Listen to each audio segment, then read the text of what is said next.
I'm so mad at her that I could do something I'd regret later, I snarled angrily, taking another gulp of my beer. Hey, Matt, don't even say things like that, Josh said, which was kind of funny because Josh had a hotter temper than me.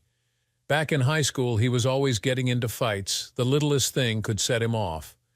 But she's cheating on me, I complained. Best I can tell, she's been involved with her lawyer friend for about 5 months now. How could she do that to me? Josh ordered another round, and after it got to our table, he asked me to tell him what happened. I didn't really want to go into it, but in a strange way, it felt good to talk about what happened, sort of like talking about a bad car accident. So I started at the beginning. I always thought Emily and I had a pretty good marriage. Sure, we had fights about things every now and then, what couple doesn't, but we always kissed and made up afterward, and that's all that matters. Financially, we had a decent life together. I dropped out of college my sophomore year. Academics weren't for me, but I really didn't need a degree because I'm what you'd call a natural-born salesman. I ended up with a job at one of the biggest auto dealerships in Brighton, and soon I was earning good money. So Emily and I got engaged in her junior year and married when she was a senior. The funny thing is that Emily also started her career in sales after she graduated. She went to work for a major pharmaceutical company, basically. That meant she pitched prescription drugs to doctors. Anyway, between the two of us, we weren't rich or anything, but we were doing okay. No kids yet, but they would come, or so I had thought. The thing that initially attracted me to Emily was her figure. When I first met her, she was lean and tight. Better yet, even after 6 years of marriage, she'd kept herself that way. Part of that was good genes, I guess, but she also became a real workout fanatic, going to the gym 3, 4, even 5 days a week. The good news is that her body was still tight and sexy, not in that pumped-up bodybuilder way that makes me sort of queasy, but more like that fitness model type. I really liked that. But the bad news was that all that exercise really seemed to wear her out. Lately, whenever I wanted to enjoy some time with her at night, all she'd want to do was go to sleep. But as I just found out, there was another reason why she wasn't interested in intimacy with me. That reason was Dr. Eric Morgan, one of the lawyers she met regularly. I stumbled onto the affair between my wife and the good doctor by accident. Even though she's the smart one in our family, Emily is one of those types who's always forgetting things. I can't even count the number of times we've had to hunt for her lost cell phone or go back someplace to retrieve the purse she left behind. So it wasn't unusual to discover that she left her notebook computer at home when she went to work this morning. But what was a surprise was the email I spotted in her inbox titled, "Yesterday was so intense. You better believe I opened that one in a hurry." Long story short, it soon became obvious that she and Dr. Morgan had been using email to set up meetings at a motel for several months.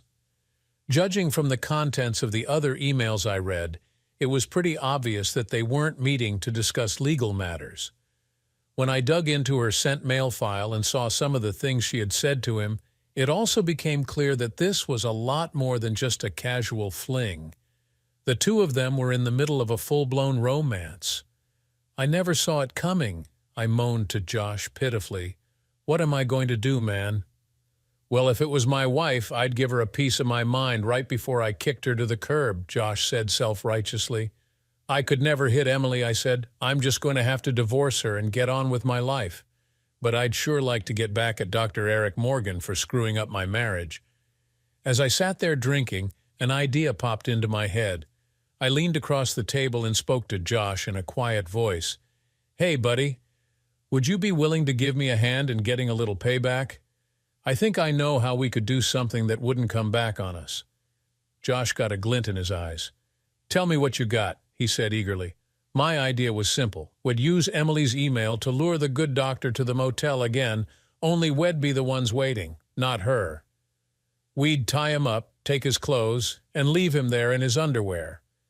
Then we'd phone in a tip to the TV news so they'd be waiting to film him when the police rescued him. If that didn't show the world his true colors, nothing would." "But hell no, we did it," Josh protested. "I got that covered," I reassured him. "We'll be wearing ski masks, and we can use gloves so we don't leave any fingerprints. It'll be perfect." "Okay, smart guy, but you're forgetting one thing. Josh said. If he gets an email from Emily's account, he's going to guess you were the one who sent it. Maybe, I conceded. But even if he does, I don't think he'll say anything. If he does, he'll have to admit to having an affair, and I'll bet his wife wouldn't be too pleased about that. Josh looked at me shrewdly. You could be right, he said.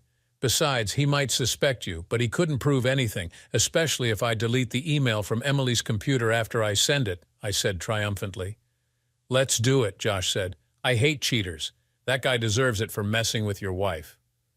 Okay, here's how we do it, I told him. Tonight I'll email him from Emily's computer and set up a meeting at their regular motel right after lunch tomorrow morning. You go book a room. When he shows up instead of Emily, we'll grab him. And then we scare him off, right? Josh asked eagerly. No, I said hastily. We want to take the high road on this thing. We'll gag him, strip him down, tie him to a chair, and leave him. I'll make an anonymous call to the police about a disturbance in room 203. Then you call your buddy at the TV station and tell him you heard that the police are investigating something big at the motel.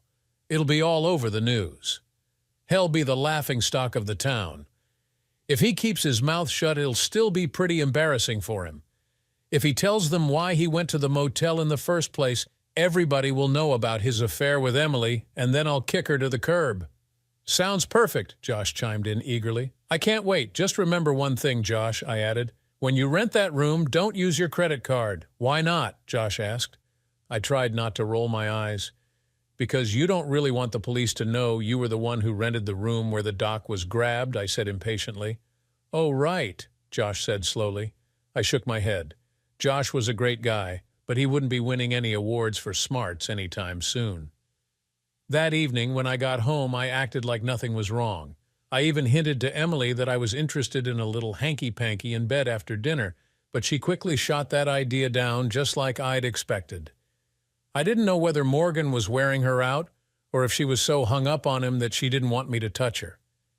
Either way, I'd be dumping her as soon as I'd had my revenge on her lover. After she'd gone to bed, I found her rolling suitcase, the one she used to wheel around all her drug samples for the doctors. Sure enough, her laptop was inside. When I fired it up, I found that her email was password protected, but I'd anticipated that. Because she was so forgetful, Emily kept her passwords written down on a sheet of paper tucked in her wallet. I pulled it out, keyed in her password, and bingo, I was in. I quickly started typing up my little invite to Dr. Love, and I was pretty sure I knew how to word it so he wouldn't be able to resist. But I only got halfway through before I came to a screeching halt. We had a big problem. Josh was going to book a motel room tomorrow, but I needed to know right now which room to tell the good doctor. Way to go, dumbass, I cursed myself. No Nobel Prize for you either this year. Quickly, I called Josh. When he came on the line, I asked, "Can you talk?" "Sure I can," he replied. "Can't you hear me?" No, I almost shouted. "I mean, can you talk without Anna hearing you?" "Oh," he said, "she's not here. You can go ahead." When I explained my dilemma, Josh said, "That's no problem. Just make an anonymous call to the doc tomorrow and tell him which room." "Yeah, that'll work," I said sarcastically. "Don't you think he might be a tad suspicious if some man calls to tell him where to meet my wife for a little rendezvous?" "Oh, right," Josh said, and I stifled my groan. Then the answer hit me. "I got it," I said eagerly. "When you go to the motel tomorrow, rent a room for 2 days. Then I'll email him tomorrow night and tell the doc the meeting is set for the next day and which room to go to." "Okay," Josh said, "but what are we going to do with the room tomorrow?" "We're not going to do anything with it," I said, trying to contain my impatience. "Well, that seems kind of a waste to me," Josh said. "Besides, I don't think my credit card can afford 2 days." "No credit cards, Josh," I yelled, then clapped my hand over my mouth because I didn't want to wake Emily. In a quieter voice, I said, "Look, I'll spot you the money if you're short, but use cash, not your credit card. Don't forget pay in cash." He agreed and we hung up, but I was beginning to get a bad feeling about the whole thing. Nevertheless, Josh did what I told him and called me back the next day with the room number.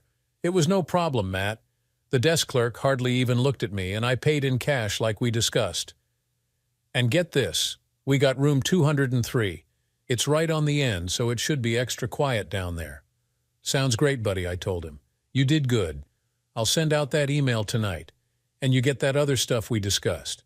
What other stuff, Matt? I heaved a deep sigh, but managed to keep my temper. The duct tape and your camera, I reminded him. I'll bring the gloves and the ski masks for us to wear.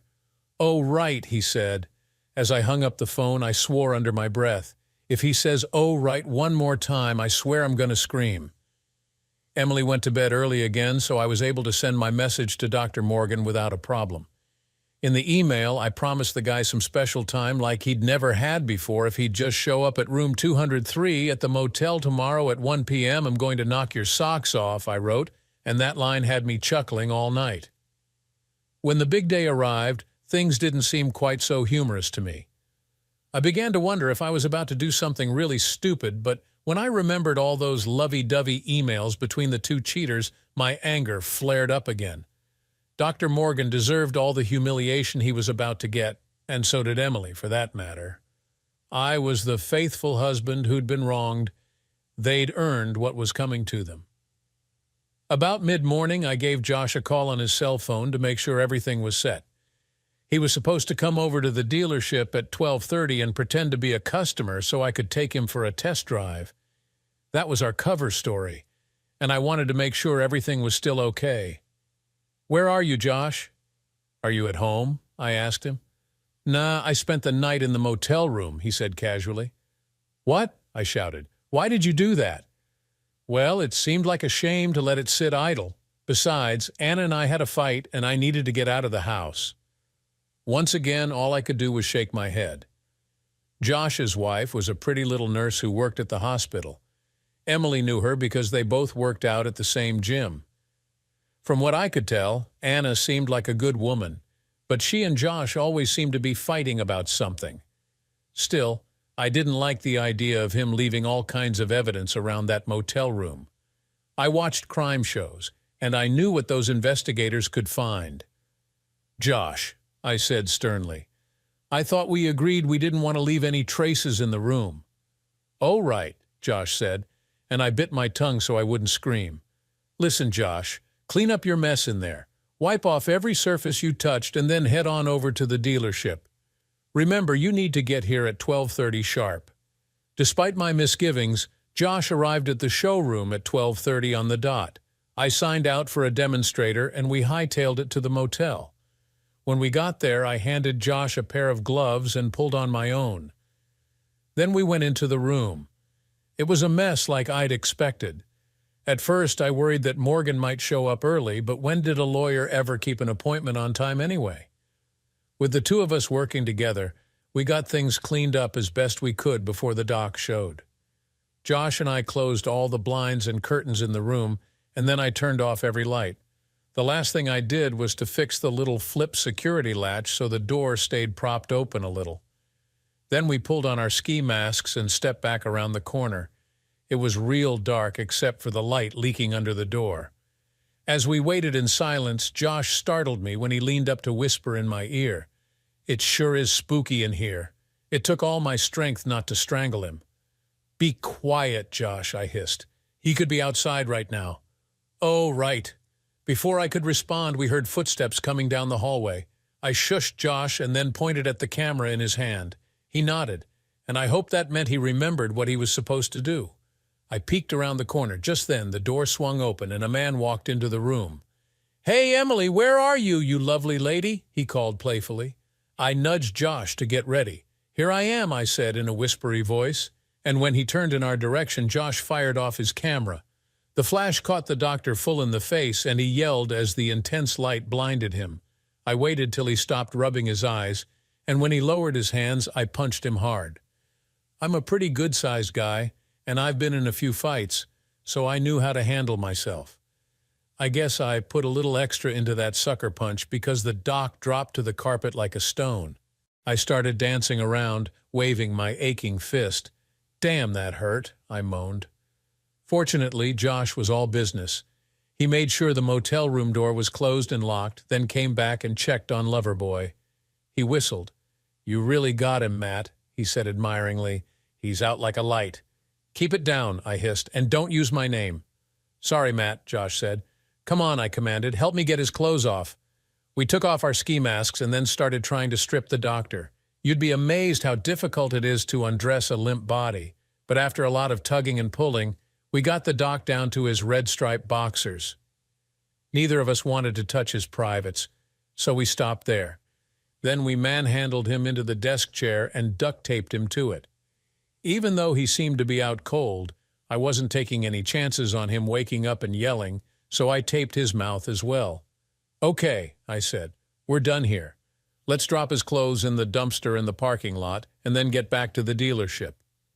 Sure you don't want to cut off the bastard's luck? Josh asked, pulling a wicked-looking folding knife out of his pocket. Put that away, Josh, I said hastily. We talked about that. All we want to do is humiliate him, not maim him. Gotcha, Josh said and put his knife away to my relief. We gathered up the rest of the doctor's clothes and headed for the door. As we were leaving, I used the metal safety latch to keep the door from closing. Why'd you do that, Josh asked. So the police and the news crew can get into the room easily, I told him. Oh, right, Josh said. I sighed, and we headed out the rear door of the motel. On the way back to the dealership, I tossed the doc's clothes, the gloves, and the ski masks in a dumpster. When we got back, Josh climbed in his pickup truck to leave. I leaned in his window to make sure he remembered what to do next. I'm going to make an anonymous call to 911 and report a disturbance at the motel. As soon as you get home, call your buddy at the station and tell him you just saw the police pull into the motel and it looked like something big was going down. He nodded, and I could only hope he'd get it right.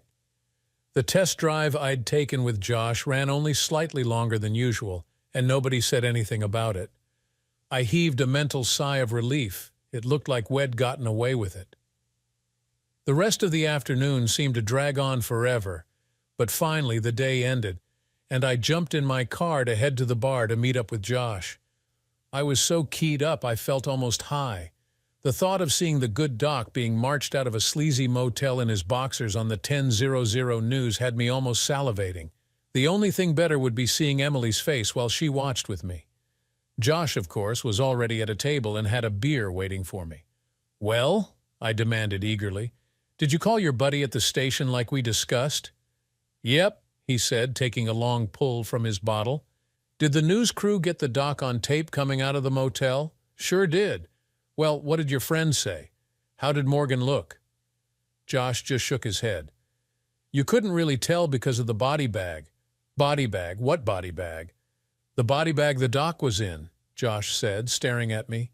I stared back at him in dismay. He was dead, Matt, Josh said. They had to carry him out in a bag.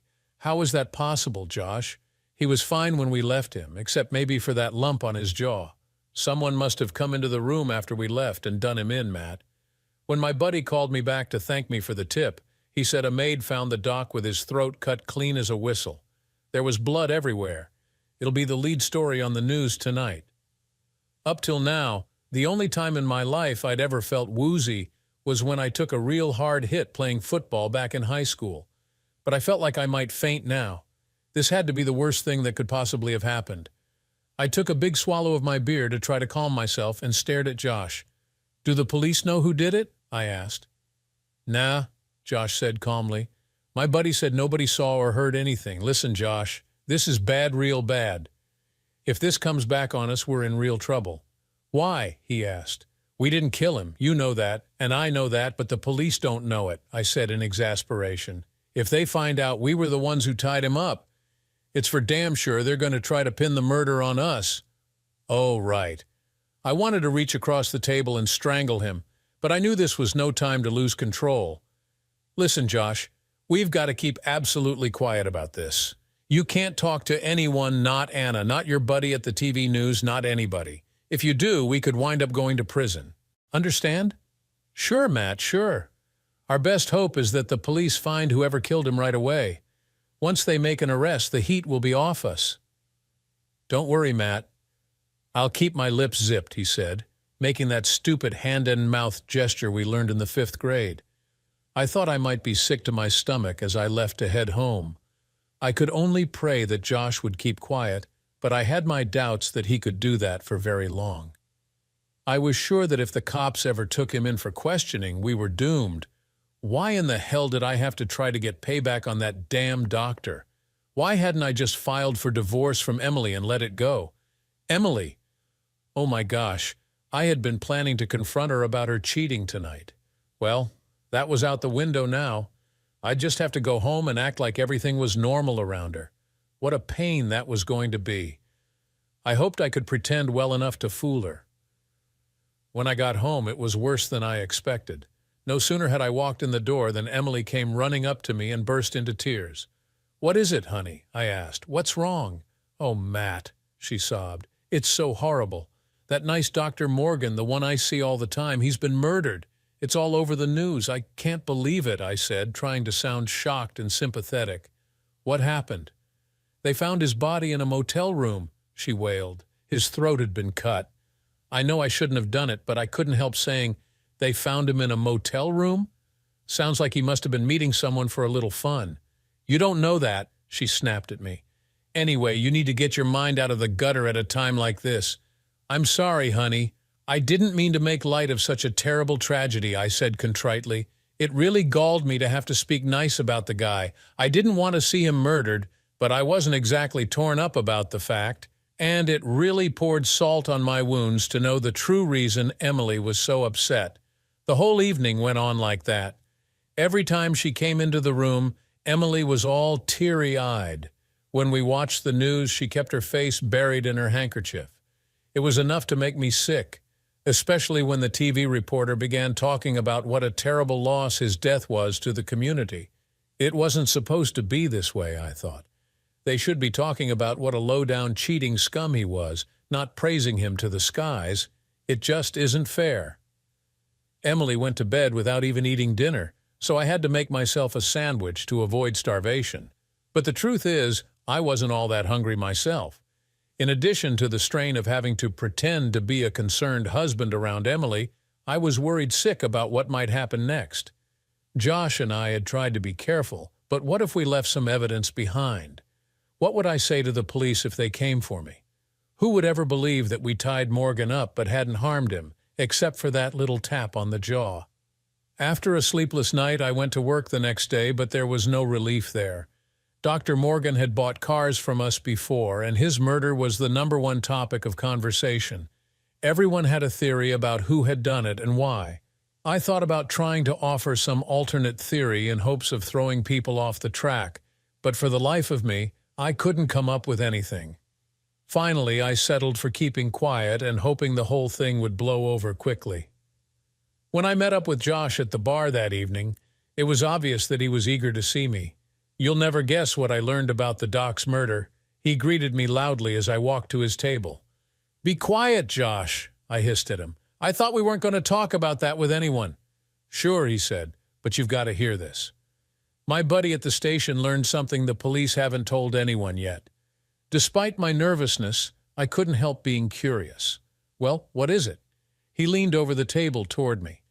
When the police found his body, the killer had carved the word cheater into his chest. They figure it was a revenge killing. Wow, that was a shocker. I sat back and tried to consider the implications. "That's not all," Josh said. "The cops are pretty sure the killer was a man. They don't think a woman would have been strong enough to knock him out, strip him, and wrestle him into a chair. They figure it would have taken a pretty big guy to do all that." At that last piece of news, my head started swimming. "Oh, geez, Josh, I'm in for it now. If they ever connect us with this, I'll probably wind up in the chair." "But you didn't do it," Josh protested. "Yeah, but how am I going to prove that? I had the motive, I fit the description, and I sure had the opportunity. All they're missing is the murder weapon." "I've been watching those true crime shows on TV," Josh said. "He probably threw the murder weapon away." "Josh, you're not helping here. I didn't do it, remember?" "Oh, right. If I was apprehensive the night before, tonight was even worse.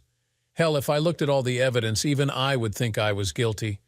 The only positive thing happening for me was that tomorrow was my off day, and I didn't have to go listen to all that endless speculation at the showroom about the murder.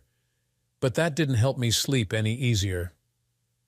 The next day, Emily left the house to go to the gym, probably to try to sweat away her sorrow through exercise. I decided to try to block out my worries for a while by doing some yard work. It was a pretty day and the lawn definitely needed mowing, so I stripped down to an old pair of shorts and set to work in the front yard. While I was hacking away at my grass in ever smaller rectangles, a car pulled up in front of our house and an attractive young woman got out. When she started walking in my direction, I quickly cut the engine on the mower. She seemed to be looking me over carefully as she approached. "Is your wife home?" she asked.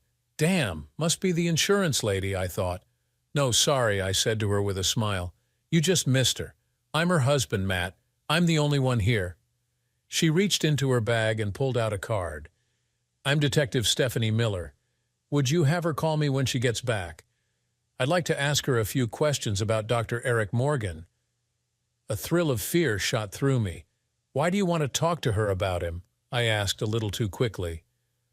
The detective smiled as she reached out and patted my hand. "Don't be alarmed," she said. "We're just trying to talk to everyone who had contact with Dr. Morgan. His office staff told us that your wife is one of the drug company reps who called on him regularly." "Oh, right," I said. "I thought that sounded just as stupid as when Josh says it." While I was berating myself mentally, she kept looking at me appraisingly, and I wondered if she was flirting with me or evaluating my criminal potential. Finally, she asked, "What about you? Did you know Dr. Morgan?" "Sure, I knew him," I said, and then realized what I had said. I mean, I knew of him through Emily, but I've never actually been introduced to him. She looked at me a moment longer and then said, "Okay, thanks for your cooperation. Don't forget to ask your wife to call me." Then as she started to leave, she paused and added, "See you around." I stared at her as she walked away. Why in the hell did I say I knew Morgan? I asked myself. I wonder if I sounded suspicious. And what did she mean by "see you around"? Needless to say, any peace and tranquility it achieved working in the yard was long gone now. That night, the local evening news had an interview with the police chief about the Morgan murder. "We've uncovered important new evidence in the case and hope to make an arrest in the near future," he intoned pompously. My blood pressure attempted to climb Mount Everest. I could hardly wait to get together with Josh and find out if his contact knew anything about this latest development. Even before we were seated at the bar table, I began to pepper my friend with questions. "The chief is bluffing," Josh said flatly. "My buddy says they got nothing new. They're just hoping to flush somebody out of cover. But the CSI guys have had time to go over that motel room with a fine-tooth comb. Maybe they turned up something. My friend says so many guests stayed in that room and it's been cleaned so many times that there was nothing they could use," Josh said. Then his face got a concerned expression. "You don't look so good, Matt. You gotta ease up a little. Don't let this thing get to you." "That's easy for you to say," I snapped at him. "You didn't have a police detective come to your house yesterday." "Was it a woman named Stephanie?" he asked. When I nodded in surprise, he went on, "Yeah, the same one was at the hospital fishing around. She even talked to Anna. They've got nothing. They're just grasping at straws." When I left the bar, I kept thinking about what Josh had said. How could he be so cool when I was going crazy with worry? How could he be so sure that his buddy at the TV station really knew the whole story? Eventually, I came to the conclusion that Josh's optimism was in opposite proportion to his IQ. And since I'd sneaked a peek at Josh's IQ score in his file before he flunked out of high school, that thought scared the hell out of me. After another sleepless night and several handfuls of antacids, I knew I had to do something. There was no way it'd last until the police caught the killer, especially since the one they were most likely to catch was me. I figured my only hope to save my neck was to try to find the real killer by myself. The only problem with that plan was that I didn't have the first idea about how to conduct a murder investigation. Sure, it looked easy on television, but how would I do it in real life? Think, I urged myself. Okay, I had to assume that whoever killed the doc knew him. It seemed pretty unlikely that a total stranger would wander into a motel room and kill whoever he happened to find taped to a chair. And what about that gash in Morgan's chest? If that was a random act, I'd eat my hat. So the question was, who would want to kill Dr. Morgan besides me? No, wait. I didn't want to kill the doc. I just wanted to humiliate him. It was somebody else who wanted him dead in a very unpleasant manner, but who? Since I didn't know Morgan, I'd have to talk to somebody who did to get the answer to that question, and the best source I could think of was his wife. Maybe she could suggest who might have had it in for her late husband. Okay, so now all I had to do was figure out a way to get her to talk to Mia, a complete stranger. I'll admit it, what I did next was really stupid. But I was growing increasingly desperate with every passing minute, and I couldn't think of anything else to try. So on my next day off, I went to a store and bought myself a toy detective's badge, painted gold. It would never stand up to close inspection. All I could hope to do was bluff my way through with it. Besides, I'd seen somebody do something like that in a movie that was based on actual events. So maybe it would work for me too. Accordingly, I put on a suit and tie and drove over to the late Dr. Morgan's house. It was every bit as impressive as you'd expect for a successful lawyer. I sat in the circular driveway for a minute, trying to get up the courage to go try to see the doctor's wife. I knew the chances of her talking with me were slim. I knew the chances of my learning anything significant were even slimmer if I did get to talk with her. But I also knew for sure that I didn't want to go to prison and become Bubba's boyfriend. So finally, I walked up and rang her doorbell. The woman who opened the door reminded me of cut flowers that had been in a vase too long. The beauty was still there, but I could see that it was fading fast. The other thing I could see was the highball glass she held in her hand that wasn't helping her looks either. I held up the badge that had clipped inside my wallet and said, "Good afternoon, Mrs. Morgan." "I'm Detective Another One," she interrupted me. "Well, I hope you're the good cop." What?" I asked. "Isn't that the way you people do this? The woman I talked to the other day was definitely the bad cop, so I hope you're the good cop." Well?" I stuttered. "Never mind," she said. "Come on in." And she motioned with her drink for me to enter. "Want to join me in a little scotch and soda?" she asked as she led me into her den. "No thanks," I said. "I'm on duty." "Well, there's no sense in it going to waste," she replied, and proceeded to mix herself another. Judging from the lurch in her walk, this wasn't her first refill of the day. When she came back and sat down, I flipped open the little pad I'd bought to try to look official. I wished that it didn't have Hello Kitty on the cover. "First, Mrs. Morgan, let me extend my sympathies on the tragic loss of your husband." Yeah, he's dead. Let's get on with it," she said impatiently. I was so surprised by her attitude that I couldn't help myself. "If you don't mind my saying so, Mrs. Morgan, you don't seem to be mourning his passing very deeply," I ventured. "Mourning? Hell." "I'm celebrating," she slurred, taking another swig of her scotch. "My late husband was cheating on me, Detective. As far as I'm concerned, he got what he deserved." I wondered if she knew about Emily, but I decided it wouldn't be very smart to ask. Still, I was curious about her attitude. "Well, if he cheated on you, why didn't you just divorce him?" I asked. "Couldn't afford to," she said bluntly. "I signed a prenuptial agreement when we got married. If I divorced him, I'd walk away with nothing more than what I brought into the marriage. No, the truth is, somebody offing the bastard was the best thing that could have happened to me." I blinked in surprise. Wow, if ever anybody wanted to incriminate herself for murder, she sure just did.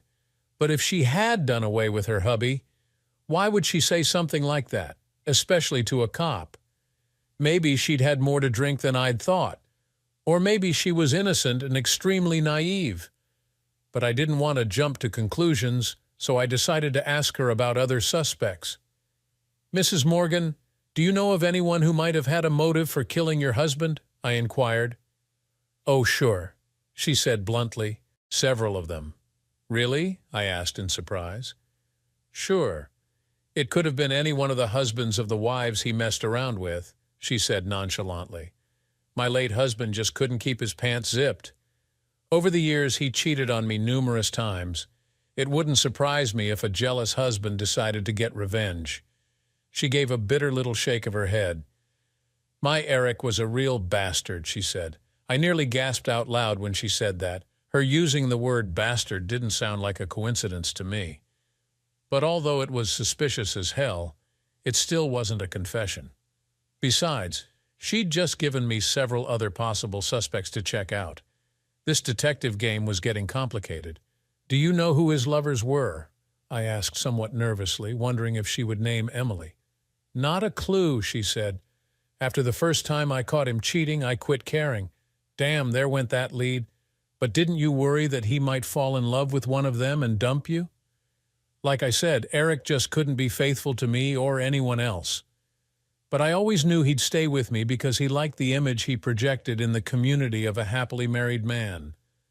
I couldn't help feeling a little sorry for her. What a lousy marriage. What about disease?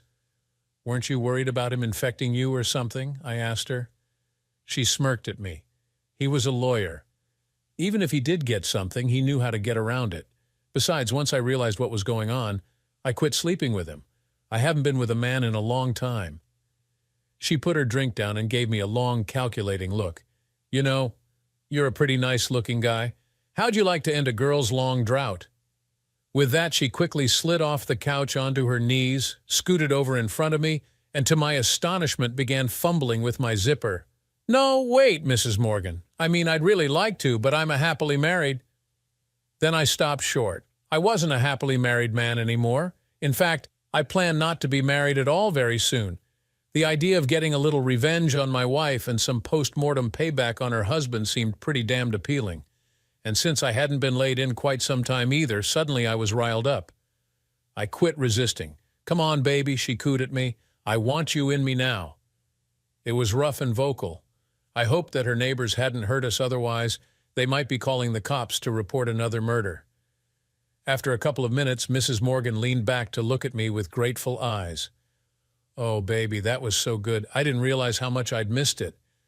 I looked at her with a mix of curiosity and admiration. She got up and mixed herself another drink. "Want one now?" she asked me. "No," I said. "I need to get back home." To the station." She looked at me lazily as I pulled up my pants and zipped myself. "That was a lot of fun," she said. "We ought to do that again." Hey, what did you say your name was?" I was getting nervous now. "I didn't say," I said, starting for the door. "Oh," she said unconcernedly. "Well, anyway, call me." With that, I slipped out the door and hurried to my car. As I drove away, I felt satisfied by the unexpected interlude I'd enjoyed, but my mood quickly darkened as I thought about everything she'd told me before she jumped my bones. If Dr. Morgan really was such a cheater, he very well could have been the victim of a jealous husband other than me. That seemed like a promising avenue to investigate. There might be several guys with a motive, but how in the hell was I going to investigate them when I didn't know who the doc's other lovers were? For that matter, the more potential suspects there were, the harder it was going to be for me to narrow them down. Then I thought about Mrs. Morgan. Although I had found her to be a skilled and enthusiastic lover, I couldn't help wondering if she might also be a cold-blooded killer. If she'd seen the email invitation to her husband to come to the motel, she could have waited until Josh and I left, then sneaked in and gotten her revenge. Doing it that way would have set the two of us up to take the fall while she inherited her husband's property. I had to admit that would have been pretty slick if she was indeed the killer. But if she had killed her husband, why would she blurt out her motive to a detective? That seemed like a really dumb thing to do. But what if she's more devious than she seems? What if she deliberately revealed the information about the prenup to throw me off the track? For that matter, was she really just a riled-up widow, or had she fooled me? The more I thought about everything, the more my head started to hurt. Thank goodness it was time to meet up with Josh. I needed someone to talk to about all this over a cold one. I told Josh what I'd learned from Mrs. Morgan. My problem, I told him, is that now I have more potential suspects than I know what to do with. How am I ever going to find the real killer? "Well," Josh opined, "if you did know who it was, I bet you could make a bunch of money." I looked at him in confusion. "What are you talking about, Josh?" "It's simple," he said. "I bet the real killer would pay you almost anything to keep you from telling the police." "That's blackmail, Josh. We've got enough problems on our hands without a blackmail charge. Oh, right. But instead of getting exasperated with Josh, I started thinking about his suggestion. Wait a minute, I said. Maybe that's not such a bad idea after all. Huh? I saw it on a TV show once. All we have to do is get the word out that we know who did the dirty deed and we want some money to keep quiet about it. Then when somebody shows up to make a deal, we have got the real killer. Wow, Josh said. That's real smart, Matt. Then his grin faded. But how are you going to get the word out to the killer when you don't even know who he is? I think I know a way, I said smugly. How did the killer know we were going to meet up with Dr. Morgan at the motel in the first place? The way I figure it, he or she must have seen the fake email I sent from Emily's account. So we just send out another one the same way and see who takes the bait. But how's Dr. Morgan going to get the email, Matt? He's dead. I sighed. I know Dr. Morgan's dead, Josh, but his murderer isn't, and he's the one we want.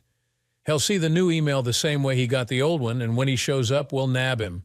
You're a genius, Josh complimented me, and this time I had to agree with him. I decided to put my plan in motion right away. On the way home from the bar, I stopped by the ATM to pick up some cash. Then I drove to the motel and booked a room for 2 days. The desk clerk was a bored teenager who was so intent on watching TV he hardly looked at me. On a whim, I decided to ask for room 203 again. That'll put a shiver through the killer when he sees that, I chuckled to myself. The next morning, I got up extra early so I could send out my message from Emily's machine before she woke up. I'd spent quite a while composing it the night before, and I was pretty proud of the job I'd done. I know who you are, and I know what you did to Morgan. If you don't want me to go to the police, you'd better come to the same room in the same motel where Dr. Morgan died. Be there at 2 p.m. tomorrow afternoon, and bring $25,000 in cash with you, or else. That ought to do it, I thought. I hit send and then made sure to delete the sent message from Emily's computer, just like last time. The trap is set, I told myself. Now let's see who takes the bait. I went off to work like always, but it was hard to keep my focus. I kept wondering who would show up at that motel room tomorrow. I realized I might not even know the person, especially if he was one of the angry husbands. By the time I got off from work and went to the bar, I was dying to discuss everything with Josh and get his reaction. But Josh wasn't there, and although I waited almost an hour, he never showed. That made me really nervous. Josh was always up for a beer. What could have happened to him? As I drove home, my paranoia kept growing. What if the police had picked Josh up? What if he was telling them everything we had done at that very moment? What if they were waiting at my house to arrest me? I was so caught up in my fears that I got all the way home before I even realized where I was. Fortunately, there was no one waiting for me there. Even Emily hadn't gotten home yet. Only a few minutes later, I heard Emily drive up, and by the time she walked into the house, I had my loving husband face on for her. But it wouldn't have mattered how I looked because she was all agog. "You'll never guess what happened today," she said excitedly. "Your friend Josh is a fugitive from the law." I thought my heart would stop then, but Emily didn't even notice. He and Anna got into a big fight, and he gave her a black eye. She called the cops, and he took off for parts unknown. Oh my God, I thought, if they catch him and start questioning him about Dr. Morgan, our goose is cooked.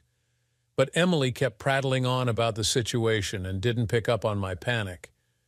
To try to cover my emotions, I pretended to be interested in what she was saying. "Why were they fighting anyway?" I asked when I got a chance to get a word in edgewise. "The girls at the gym told me Josh thought Anna was cheating on him," she said, and I mentally shook my head in dismay. "Aren't there any faithful wives left anymore?" I wondered. That thought rekindled all my anger at Emily, and I said nastily, "Well, if she was cheating, it serves her right." I figured that Emily would jump all over me for that little comment, but she didn't respond. That just made me madder. What a hypocrite, I thought. You're the biggest cheater I know, but if I raised a finger to you, you'd be screaming bloody murder. But for once, I kept my thoughts to myself. I didn't say much else to Emily over dinner, and afterward, I went off to the den to think about this latest development. Suddenly, I had a horrifying thought. What if Josh was the killer? I remembered the folding knife he'd had with him when we tied up the doctor. What if Josh had sneaked back and finished off the dock after we had left the motel because Anna had been cheating with him? I didn't want to believe it, but it all made sense in a horrid sort of way. Then I had an even worse thought. What if Josh decided to show up at the motel tomorrow? I was bigger than him, but I wasn't sure I could take him in a fight, especially if he brought that folding knife. I decided I'd better take along some extra protection, so I went down in the basement and got my automatic out from where I'd stored it. I hadn't fired it in a long, long time, but I figured it was still okay. The next morning I went off to work like normal, except that I had my pistol with me in the car. After lunch I told the manager that I needed to take off the rest of the afternoon. He didn't like it, but I'm one of his best salesmen, so there wasn't much he could do. I left the dealership and got to the motel over half an hour early. Slipping the pistol in the pocket of my jacket, I went to the room and let myself in with the card key. I almost locked the door behind me, but at the last minute, I remembered that I wanted the killer to be able to get in, so I propped the door open with the latch. Then I settled myself in a chair and prepared to wait. As I sat there, I looked around the room. It was obvious that they had installed new carpet. I guess the old one had too much blood on it, I thought with a shudder. Even the chair I was seated in looked new, and I figured they'd had to swap it out too. Otherwise, everything looked the same as the last time I'd been here. That didn't make me any more comfortable. I didn't really want to think about all that anymore, so I began going over my list of suspects. The first one had to be Mrs. Morgan. She had a whopper of a motive, but it was hard for me to believe she was the one. After all, she put up with so much from her husband for so long, I couldn't see why she'd decide all of a sudden to do something so drastic. Still, I thought, maybe she just reached her breaking point. And don't forget, I told myself, she was also the one most likely to have access to Dr. Morgan's email. Next came the husbands of the other women who'd been Dr. Morgan's lovers. I didn't know who they were or how many there might be, but one of them could be the violent type. Maybe he'd been stalking the doctor, waiting for the right moment. How he could have gotten access to the doctor's email, I didn't know. But if he did, he would have realized that we'd given him a golden opportunity for revenge. Then I thought about Josh. I hoped with all my heart that it wasn't him, but I had to admit that he was a good suspect. I knew he had a temper, and if I were honest, he had a bit of a mean streak as well. I wouldn't have thought Josh could fool me, but maybe he was smarter than I'd realized. It seemed unlikely, but I couldn't rule it out. Just then I heard a sound in the hallway and I grabbed my gun. There was a creak as the door was pushed open, and dim light from the hall seeped into the room. Then, to my amazement, I heard a voice calling, "Matt? Matt, are you in there? Emily?" I exclaimed in surprise. "What are you doing here?" I reached over and flipped on the lights, only to see my loving wife walk into the room, shaking her head in disgust. "I'm here to stop you from doing something really stupid," she said. "But how did you know I'd be here?" I asked in confusion. She crossed her arms and began to lecture me in that schoolteacher tone of voice I hate. "When I got up yesterday morning, it was obvious that you'd been messing with my laptop. I checked my email, and at first I didn't find anything. But when I checked my deleted items, I found your stupid message." Damn, I swore at myself. I should have thought about that. "There are a lot of things you should have thought about," she said irritably. "Maybe if you hadn't dropped out of college, don't go giving me a hard time about that again," I barked angrily at her. "Besides, I'm the one who's got a right to be upset, not you. You were cheating on me with your damn lawyer friend." "I caught you, and now I'm going to divorce your ass." She made a gesture with her hand like she was shooing away a fly. "That's not important now. What's important is what you're doing here. Just exactly what did you hope to accomplish with that ridiculous email you sent from my account?" I was pretty miffed at her casual dismissal of her cheating, but I felt like I had to defend myself nevertheless. So I began to explain how Josh and I had lured Dr. Morgan here to shame him, only to learn later that he'd been murdered. "We were afraid that the police would think we did it," I told her.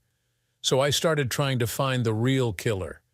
I told her how I pretended to be a detective to interview Mrs. Morgan, and how I'd come up with the idea of trying to lure the real killer here by pretending to be a blackmailer. As she listened, Emily kept sighing. Finally, she put her hand up to stop me. "Matt, are you familiar with Alexander Pope?" "No," I said, shaking my head. "I don't think I ever met him." She rolled her eyes. "Mr. Pope once said, 'A little learning is a dangerous thing. Drink deep or taste not the Pierian spring.'" "What's this Persian spring? What are you talking about, Emily?" "Never mind, Matt. You wouldn't understand," she said, shaking her head in disgust. She took a deep breath and put her hands on her hips, and I knew I was really in for it now. "You were never the brightest bulb in the lamp, but this plan has to be the dumbest thing I have ever heard. In the first place, Morgan is dead. Why would anybody be checking the mailbox of a dead man? Why would they have access to it in the first place?" "Well, they might have," I said defensively. "Anyway, I'll bet Mrs. Morgan had access to it." "That lush?" Emily chortled. "She has a hard enough time finding her way to the Scotch bottle, much less into her husband's email account." "Well, none of that really matters anyway," I said hotly, "because I think the real killer still got the message." "And just who is that, pray tell?" she asked sarcastically. "As much as I hate to admit it, I think the real killer was Josh. I think he found out that Dr. Morgan was tapping Anna's ass. After he and I left Dr. Morgan here in the room, I think he came back and slit Morgan's throat. So I'm betting that Josh is going to come walking through that door any minute, which is why you need to get the hell out of here right now."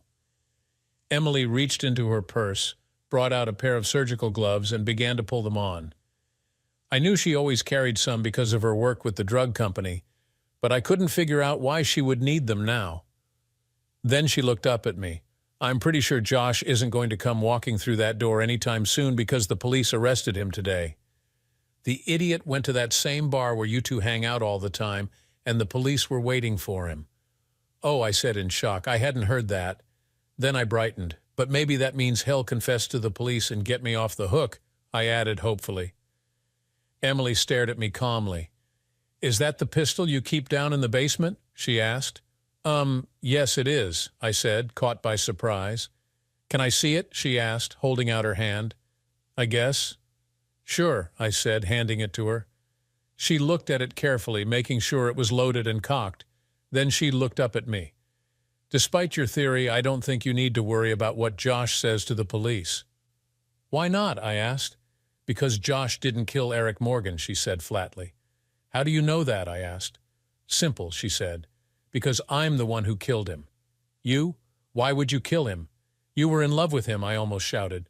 "That's right," she said bitterly. "I did love him, and he said he loved me too. He promised to take me away from you and your stupid friends. He was going to marry me and show me all the finer things in life. But then I found out he was also sleeping with Anna and that he didn't have the slightest intention of marrying me." She began to pace back and forth, waving the pistol around to emphasize her words. "I didn't know what to do until I overheard your phone call with Josh about renting a motel room. When I found your first email, it was pretty easy to figure out your ridiculous plan to humiliate Eric.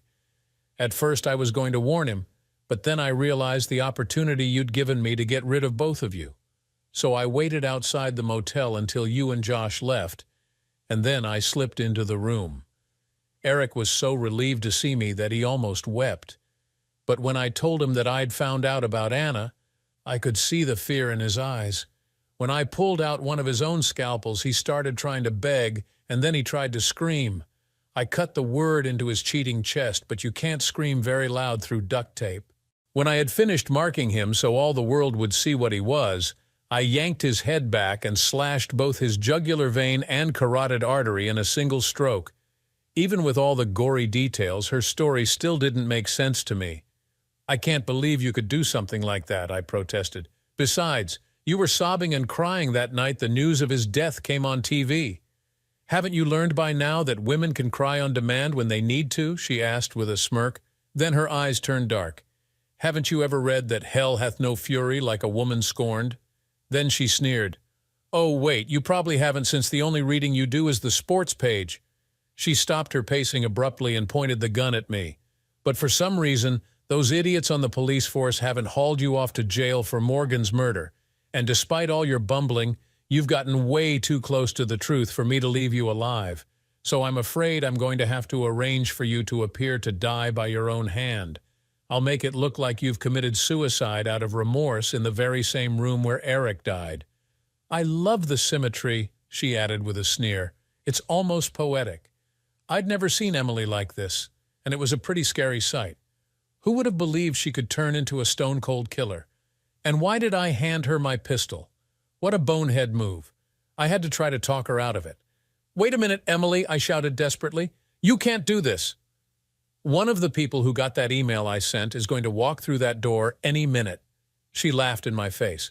"That is a perfect example of why I have to do this. You are terminally stupid. Face it, Matt. No one saw your ridiculous email, and no one is coming to save your dumb ass." "That's where you're wrong," said a voice from the doorway. "Drop that gun or you're a dead woman." Emily jerked her head around in astonishment to see Detective Stephanie Miller walk in with her gun leveled. Right behind her was a uniformed cop with his gun drawn as well. Emily hesitated. Then with a curse, she dropped her gun, and all the fight seemed to drain out of her. She sank to her knees and began to sob.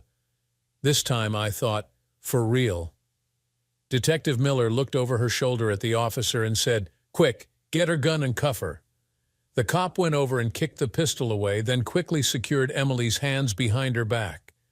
While the detective kept her covered, only after he had finished did Stephanie relax and take a deep breath.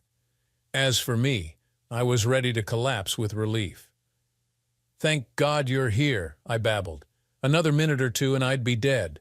Then I looked at her in sudden confusion. "Wait a minute. Why are you here anyway?" Stephanie smiled at me. "We've had access to the late doctor's email account ever since he was killed. I just happened to glance at his mailbox this morning and noticed that he'd gotten a new email. I wasn't sure what to think when I saw the message, but I definitely wanted to be here to see what was going to happen." I turned to Emily. "Well, I guess my little plan wasn't so dumb after all," I taunted her.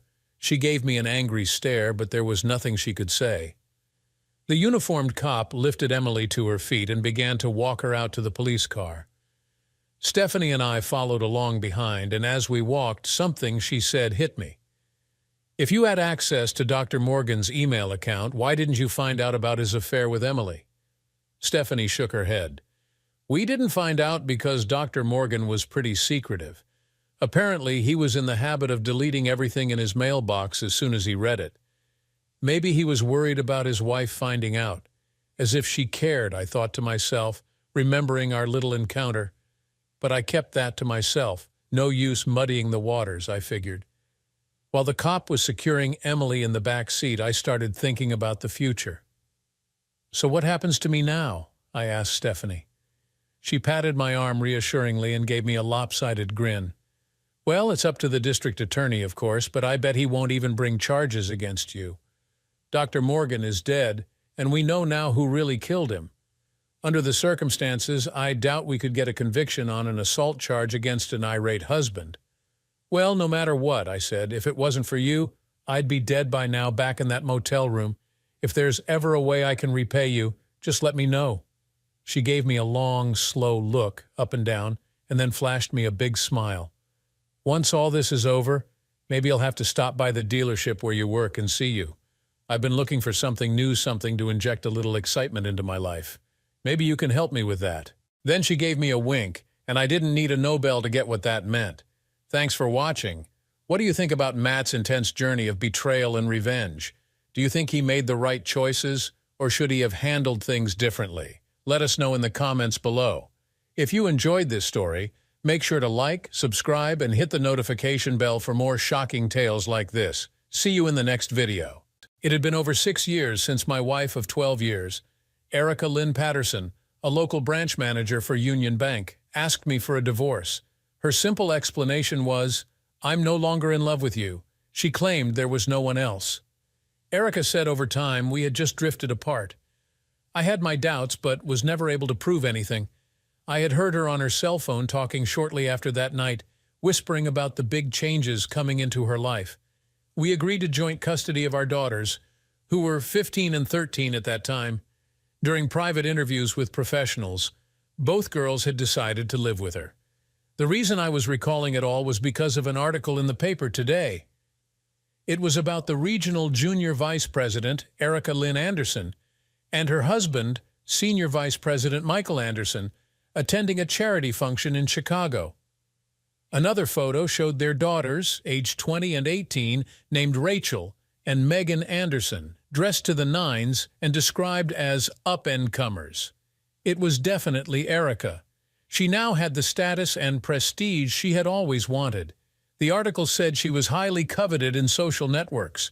Her current husband had at one time been a person I called a casual friend. We had all met shortly after Erica started working together with him at the local branch of Union Bank. Their daughters were mine, but were now going through life with different last names. My first thought was to call my trusted assistant, Karen Brooks, into my office to ask her to verify what I saw. If my vision was correct, it would explain why everybody's search for them had been for nothing. Karen, who was also a distant cousin to my wife, was off for the day for personal reasons. On the day our divorce was to be granted, my wife Erica was a no-show. I asked my lawyer to find out why before going ahead without her. The judge had ordered us both to be in attendance so we could testify before him that what was being presented to the court by our lawyers had been approved by both of us. Her lawyer had to admit she had been transferred out of the state. My lawyer asked me if I had given permission to my wife for the children to be moved out of state. I said no. That was when my nightmare really began. Judge Daniel McGregor's whole attitude changed in a second when he learned that fact. He asked if I could go outside and try to call them with my cell phone. I left the courtroom and cried. I learned the numbers I had for all three of them were no longer in service. I checked their Facebook pages with my cell phone and found that I had been unfriended and blocked. I returned to the court and told my lawyer all that I had learned. He passed it on to the judge. The judge issued a warrant for arrest instantly against my wife, charging her with parental kidnapping. He halted the divorce proceeding until she herself appeared in person before him in his court. Her lawyer was furious and tried to appeal to the common decency of the judge in an attempt to get him to reconsider. Her lawyer implied it was not really a big deal after all. Mr. Patterson can verify what they agreed to, the judge said. Yes, he did. He just testified that he did not agree to the kids leaving the state. The lawyer responded by saying, that may not be true. He could be lying. You're right. That's why she should be here, the judge clarified.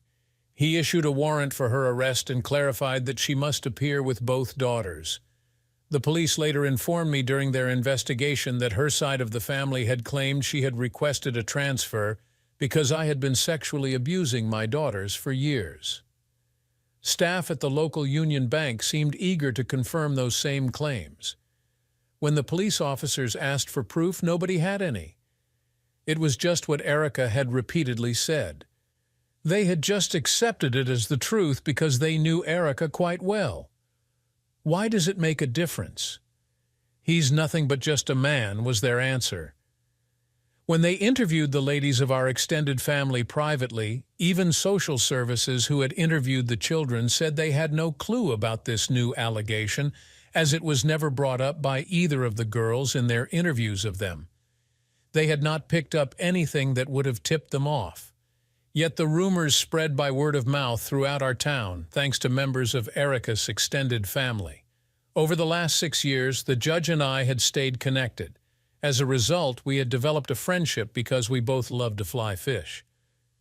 It did not surprise him to see me drop over that night to see him and his wife after dinner. There's a reason I brought the paper with me. There's something you have to see, I said seriously. I then opened the paper to the article and let him see it for himself. Son of a witch, the judge said. Linda, can you hand me my cell phone? John, I need you to give me a few minutes, please. Daniel, the picture beneath is of my 2 daughters, I said. The judge's face went white. Jesus Christ, for all this time they have been hiding in plain sight. I went outside and sat on their patio. Linda joined me, carrying us both a beer. He's livid. I have never seen him so mad. He's on the phone with the FBI. What did you show him? Linda asked. A picture from today's paper of my missing wife and her new husband. It's the first hint we've had in 6 years that she's still alive, I replied. The second picture on the page was my daughters with new last names. Oh, what a mess. That's why he's called the FBI, because interstate flight with a kidnapping charge is a federal offense, Linda said. Why didn't Union Bank help you find her? They got a legal ruling from a federal appeals court finding the court order issued by your husband saying that because it was a family matter, they did not have to comply, I stated. Tell the judge I've gone home because my emotions are getting to me, I said. Tell him he can call me at my office in the morning. For me, it was a long, rough night. Was there more to their relationship back then than just friendship? We were already married when she got hired as a financial loans officer in the department he ran. I was just getting my consulting firm off the ground. The question, because of my daughter's name changes, were they actually his or mine? Did either he or I know what the real truth was? I said to myself, slow down, because Rachel had already been born when Erica joined the bank. The next morning, my concerns turned towards Karen. How was she going to handle it all? Over these last 6 years, her hate for her cousin had grown. I knew she believed me. Her actions over the years had proved that to the extreme. Many a time I wanted to take her into my arms and open up and tell her my feelings, but I didn't. She deserved the best a man could give her. With me, and with what I was facing, that was impossible. Karen, in my eyes, was a beautiful woman. Her auburn hair, her soft smile, and warm heart were treasuring values a good man deserved to have. I could and did daydream about her, but that is as far as I would go. No man had a right to ask any woman to share the nightmare I was in. It was a busy day at work the next day, and I was thankful because it kept my mind from other things. It was towards the end of the day when my personal assistant knocked and opened the door. "John, there are 2 gentlemen here to see you from the FBI." "Shall I let them in?" Karen asked. "By all means, I've been expecting them," I responded as I stood up. "How can I help you?" I said as they walked in. "First of all, I'm Mark Holmes, and this is Douglas Dale," Mark said. "We are here to get some background about this whole situation." I told them how we had met her current husband years ago. I explained that as far as I knew, there was no affair at that time, but because of their relationship as it now stood, and with my daughter's name changes, it raised a lot of questions. I think the only way we could verify what was the truth is by forcing DNA tests to be done on all 5 of us. I thought that Rachel, my oldest, had been born before she was hired by Union Bank, but now I had to wonder if my wife Erica knew him from before that time period, I said. It was Judge Daniel McGregor who had stopped the divorce proceeding after he laid the charges of parental kidnapping because she, by not showing up, had ignored his court order. What you're going to need to find out is, did she file for divorce in Chicago, and is she legally married to him? Douglas asked.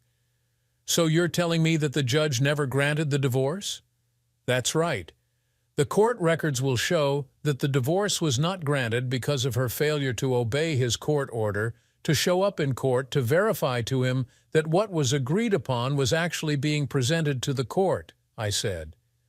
Judge Daniel is a man who can't be swayed or influenced by the stupidity of others. He does that in all of his cases because at one time he had been duped by a crooked lawyer, I said. Did you give your wife permission to leave the state with your children? Asked Mark. No. We learned from her lawyer that day that she had moved out of state. The judge asked me to try to contact them on my cell phone. When I came back, I told him that their cell phone numbers had been disconnected and that I had been unfriended and blocked from their Facebook pages. So she had moved out of state before the divorce was even final and got married less than a week later, Doug let out. That makes clear that everything she did was done deliberately. It was not an accident, Mark said. That contradicts what we were told she stated in her interview in Chicago this morning. When was the last time you had any contact with your wife? Douglas asked. That would be 2 weekends before our final court hearing when Erica and our daughters removed the last things they wanted out of our house. Child Services had talked to them both, and our children had decided that for now it was best that they should live with their mom, I explained. Since then, I have not received any legal notice or public notice in our local newspaper. I think we can assume I have not been divorced. That means that his signature had to be forged in their adoption papers, Mark said. We can charge them both with trying to cover up a federal crime. I asked, what adoption papers? But I got no answer. Mr. Patterson, could you provide us with your signature? Karen, type up a letter on our letterhead that says, as per Mr. Mark Holmes and Douglas Dale of the FBI request, this letter is to verify my compliance with their request for a copy of my signature. I will need you to witness it, then photocopy it for our records before providing them the original, I said, knowing she was listening to every word. Do you still live at 87654 Maple Drive? Mark asked. No, I finally had to get a court order allowing me to sell it, I said. The police were getting tired of the rumors that a sexual predator was loose in the neighborhood. They helped me get the court order from Judge McGregor to sell it just after I was attacked and hospitalized for the second time. He had frozen all our assets the day she had not shown up in court. I now live outside of town in a house I had built out at Pine Lake. It is a very private setting with 5 acres of land. I had it wired with electricity for my own protection because there are still many that believe the lies spread by others. After they had left, I let Karen know what was going on. She was shocked to learn that her older distant cousin had been found. I saw the hope growing in her eyes along with all the questions. There was still too much not known, and as a result, I still had no answers. Karen, when I leave tonight, my cell phone will be shut off. If you are bothered because of my situation, use your best judgment. In an emergency, call me on my house's phone, I said. Karen hated her cousin Erica for destroying a good man's reputation and his personal relationships. John had lost a lot of family and friends because of the rumors she created. She would not have believed that kind of damage could be done by someone if she had not seen it herself. She had often wondered how much one had to endure before the truth came out. Human nature, because of what she had witnessed, had proven beyond a doubt that the lie was always accepted. Most believed that if it wasn't for his company, John would have ended it a long time ago. He had sunk all his free time into his work, and as a result, he had tripled his client base by 3 times or more. Finally, he had started coming out of his protective shell 2 years ago. That was when her fresh supply of freshly caught trout seemed to die off. What surprised her the most was to this date she had not heard his wife or children's names once from his lips since the day they left town until today. During that time period, she had hopelessly watched him waste away. He was now a shadow of his former self. Karen had been 15 years old when she met John Patterson, age 20, for the first time at a family's pre-Christmas party. Erica had just announced their engagement, making her the center of attention. She had known instantly that their relationship would not last. He was a financial planner who was good at raising money. She was a social climber who needed attention, prestige, and glory. He would always put what was best for the family first. She would always have to be first, and as long as she felt she was getting that, their relationship would last. She had told Erica's mother if they had kids, they would divorce as soon as they reached their teens. She had nailed it right. Her own marriage did not last because her husband had died while serving before she had the chance to become a mother. As a result, when she needed advice, she had turned to John. It was John who helped her through those rough times. He stood beside her as she buried her husband and carried her as she mourned. He had become not only her boss, but her best friend. She had watched him go through his own living hell these last 6 years, and it helped her realize that he was the one she wanted to grow old with. John's biggest problem was no matter what he did, he was haunted daily because of the past. As a result, he was stuck in a reality that few could see, one that was controlled by the actions of others. The way Erica and her children disappeared had caused the rumors to spread like wildfire. Many now believed that John had killed them to protect his own image. It was believed the reason he had so much security was that their bodies were buried on his property. For the first time in a long time, I stopped at Ruby's Cafe for supper. I got the unlimited salad bar with a side order of catfish. I had just gotten back to my seat for my first trip to the salad bar when Erica's father showed up. Without asking me, he pulled out a chair and sat his big bum down. "I heard from Erica this morning," Robert Matthews said. I said nothing but just kept on eating. I had nothing to say to this a-hole. The last time he had spoken to me in public, he had threatened to find a way to kill me for sexually abusing his lovely 2 granddaughters. It was public scenes like that that had magnified my situation, causing the rumors to flow. "Rachel and Megan are doing well," Robert said softly. "My daughter wants me to find a way to help her resolve these unsettled issues from the past. Erica has finally admitted to me that you never touched your children in the way she accused you of. She used that false claim as an excuse to explain her need to disappear from town the way she did. I want to find a way to apologize to you. I also know she has talked to quite a few of the relatives today. Spread the word to everyone she talked to that I will believe that they are sincere when they have a signed statement written out and verified by a notary as to what she said and why I said. When they have done that and have come to my office to give it to me, I will believe them. Until then, even this conversation is null. Until that's done, you're all dead in my eyes." "Damn, that's harsh, John," Robert said. "But I understand where you're coming from and why. Do you really? I'm just treating you the way you have treated me for the last 6 years.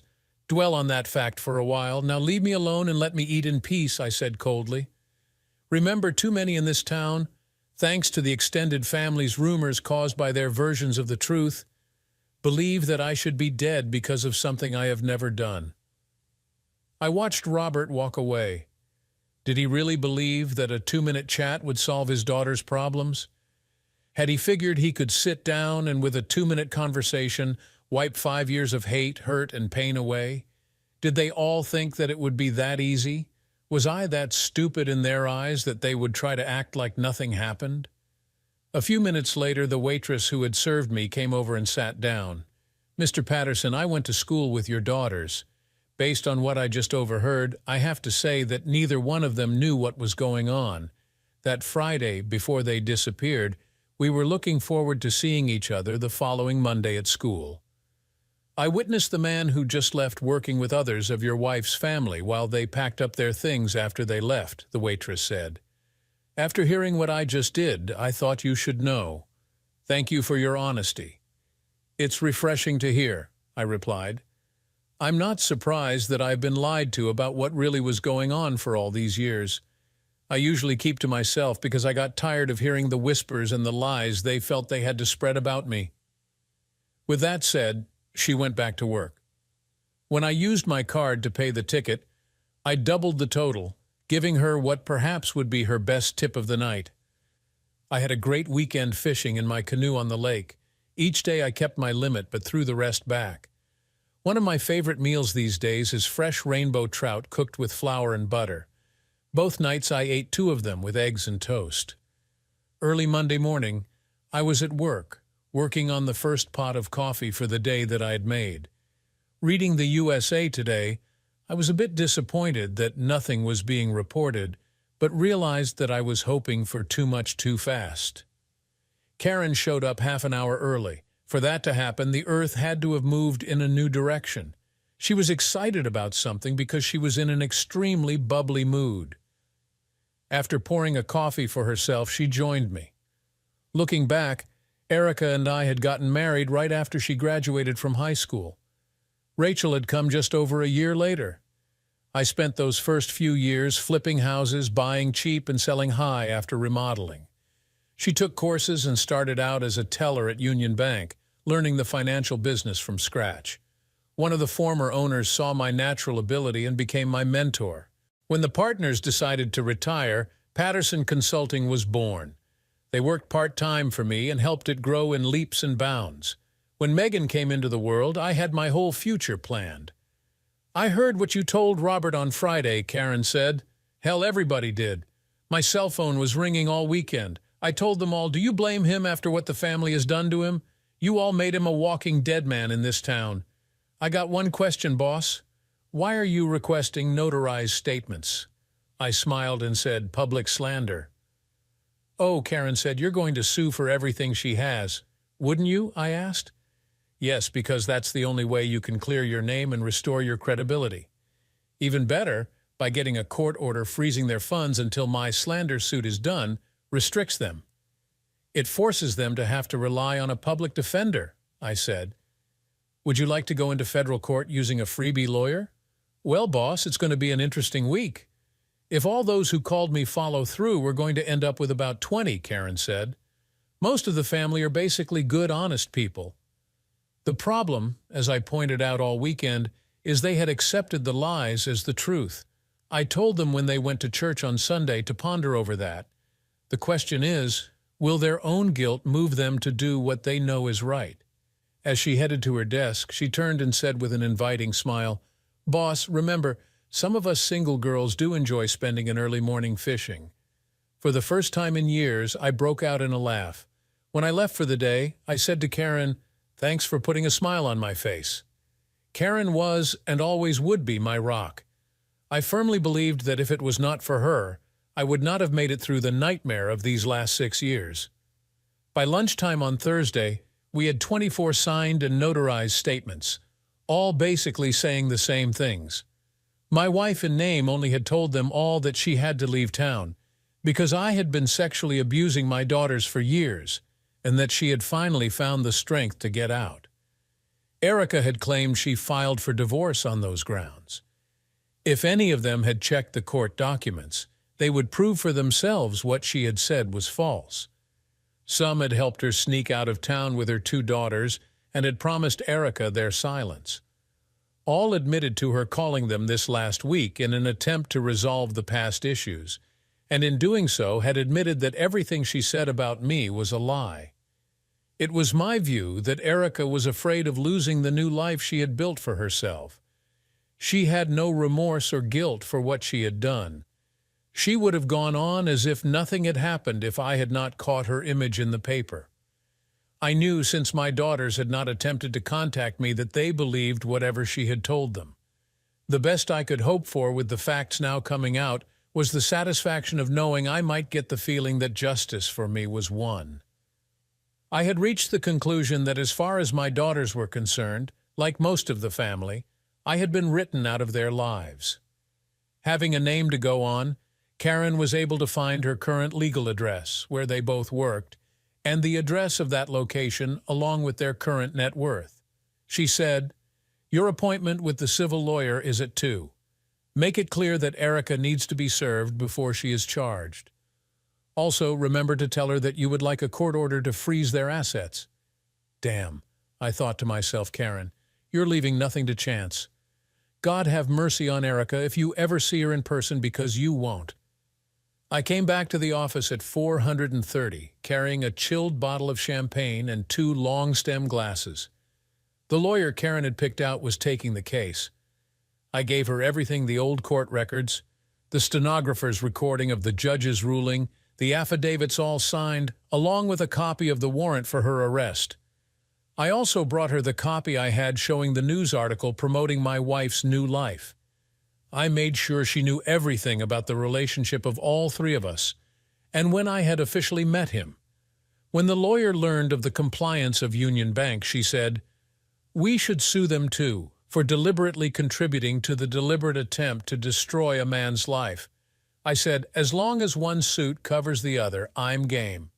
She smiled and said, "Okay, it's on." I smiled in the knowledge that we Americans in general will sue over anything. Karen and I shared the bottle of medium champagne I brought back with me. The 750 milliliters bottle gave us about 2 glasses each. We were just sitting and chatting when our phone rang. Karen answered it and mouthed, "It's the judge." I turned on the speaker. "Hi, Daniel. How's it going today?" I said. "All things considered, quite good, John. I called to let you know that the FBI is moving ahead for a grand jury against Erica Lynn Anderson and Michael Thomas Anderson next Wednesday. They will also be asking for an order to allow them to bring Megan Anderson into protective custody, along with an order forcing all to submit to a blood test for DNA," Judge Daniel said. "Your older daughter is now of legal age and she's beyond their hands. Thanks for the info." "It is appreciated," I said. "Now about my divorce. I will grant it with favorable terms the moment I have her in my court, even if I have to accomplish it by video link, Daniel replied. I'm going to hold her accountable for her conduct before me in a very serious matter. Karen said after he had hung up, the judge is going to come down heavy on her, but can he put her in jail? I think the kidnapping charges and any charges related to that will be under the FBI's discretion. But he can rule on the contempt of court charge for failure to appear, I said. I really have no clue what the law allows him to do about that. I guess it's wait and see for you again, Karen said with sadness. Yes, I have been waiting for over 6 years. A few more weeks isn't going to make much difference. It also gives the attorney I hired a few more days to deal with the court and have her served. If anyone knew anything, they were not saying anything. The next week went by very quickly. On Thursday morning, my lawyer called to inform me that the papers had been served on them while they were at work on Wednesday. She mentioned she had successfully had anything in her names like their bank accounts and assets frozen. That afternoon, Doug Dale, the FBI agent, called me and asked me to stop by St. Francis Hospital to have blood drawn for a DNA test before 6. The sample would be sent to them for testing. I gladly did it. I was out on the lake fishing for breakfast Saturday morning when my cell phone rang. I looked at the caller ID. It was Karen. You got to go to the office and see the USA Today newspaper, she said. It shows Erica, Michael, and Megan being detained by the FBI last night during another social event.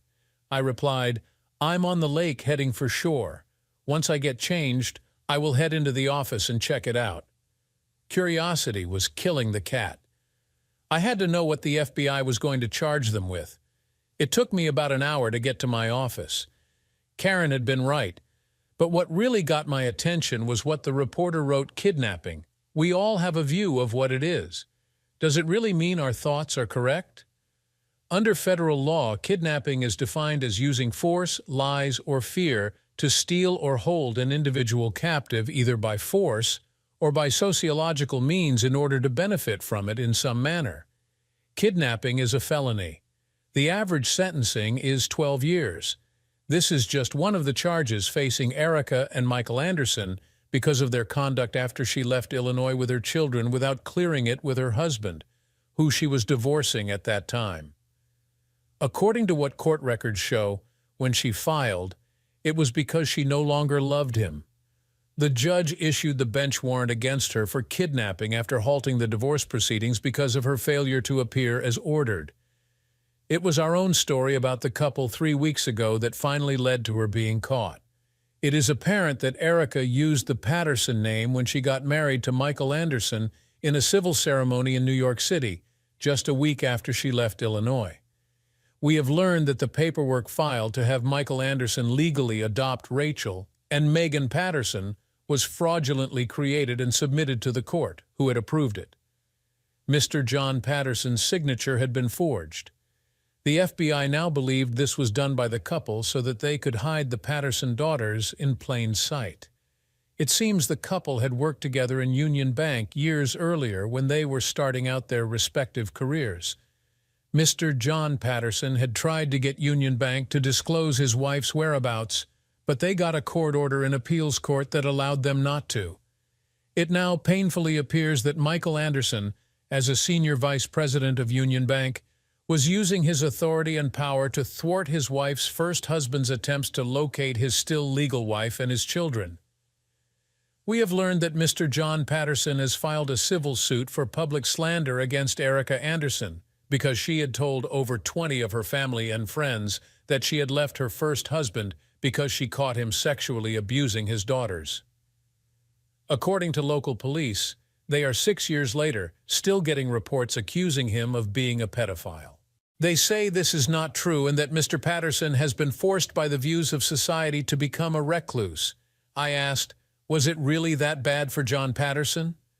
The police officer responded, we still have 2 open attempted murder cases because he was the victim. Many believed here that he had killed the 3 of them and got away with it.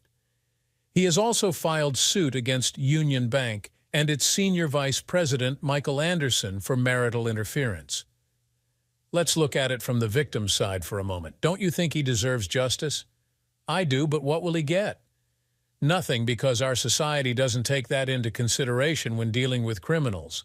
They can voice their opinion, but that does not get printed in the media because that doesn't sell newspapers.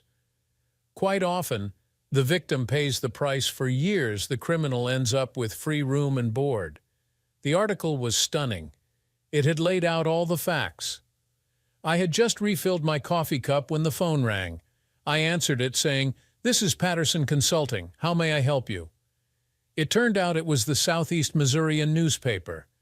I confirmed that what had been written about the whole situation was actually factual. The reporter asked out of curiosity how these last 6 years had been for me.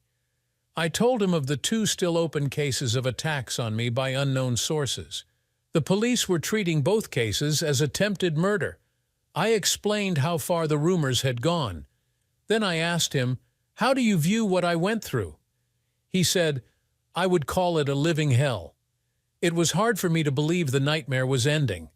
My name, to a degree, was being cleared.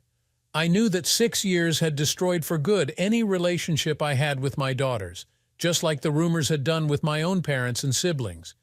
When this was over, I decided I would sell the business and leave the area for good, if the one person I trusted was willing to come with me. Before I left the office, I cut out the article and photographs, then scanned them and had hard copies printed. I put them in a legal envelope for the civil lawyer to be used in my case. Rachel Anderson had been stunned when the FBI took her mother and stepfather into custody after arresting them. Then they had led her younger sister away to another vehicle. She was grateful that one of the agents took her aside and told her as much as she could. Her real parents were not divorced. He had never agreed to her name change or his giving up of custody as her sister, and she had been led to believe. The FBI explained that anything that had his signatures on it was proved not to be his, but just a poor attempt at forgery. Her mother was charged with 2 counts of parental kidnapping. Her stepfather was charged with kidnapping, aiding and abetting the ongoing covering up of a felony. They were both charged with numerous other charges. Megan would be held in protective custody until DNA proved who her father was, since her own mother was still claiming that her current husband was. Rachel had gone home to pack her clothes. She was now sitting in the waiting area at the St. Louis airport to catch a connector flight to Cape. That was when she noticed the headline on the USA Today left on the empty seat. Picking it up, she read the whole article. By the time she was done, she was crying. For the hour flight into Cape, Rachel kept trying to figure out why her mother had done what she had done to her father. Nothing to her made sense. Sure, her mother had confided in her about Michael and their online relationship, but had never expected it to go anywhere until her mother asked her father for a divorce. She had been sitting on the steps leading up to their bedrooms in their old home while they were talking after dinner over coffees, when she heard her mother tell him that she no longer loved him and wanted a divorce.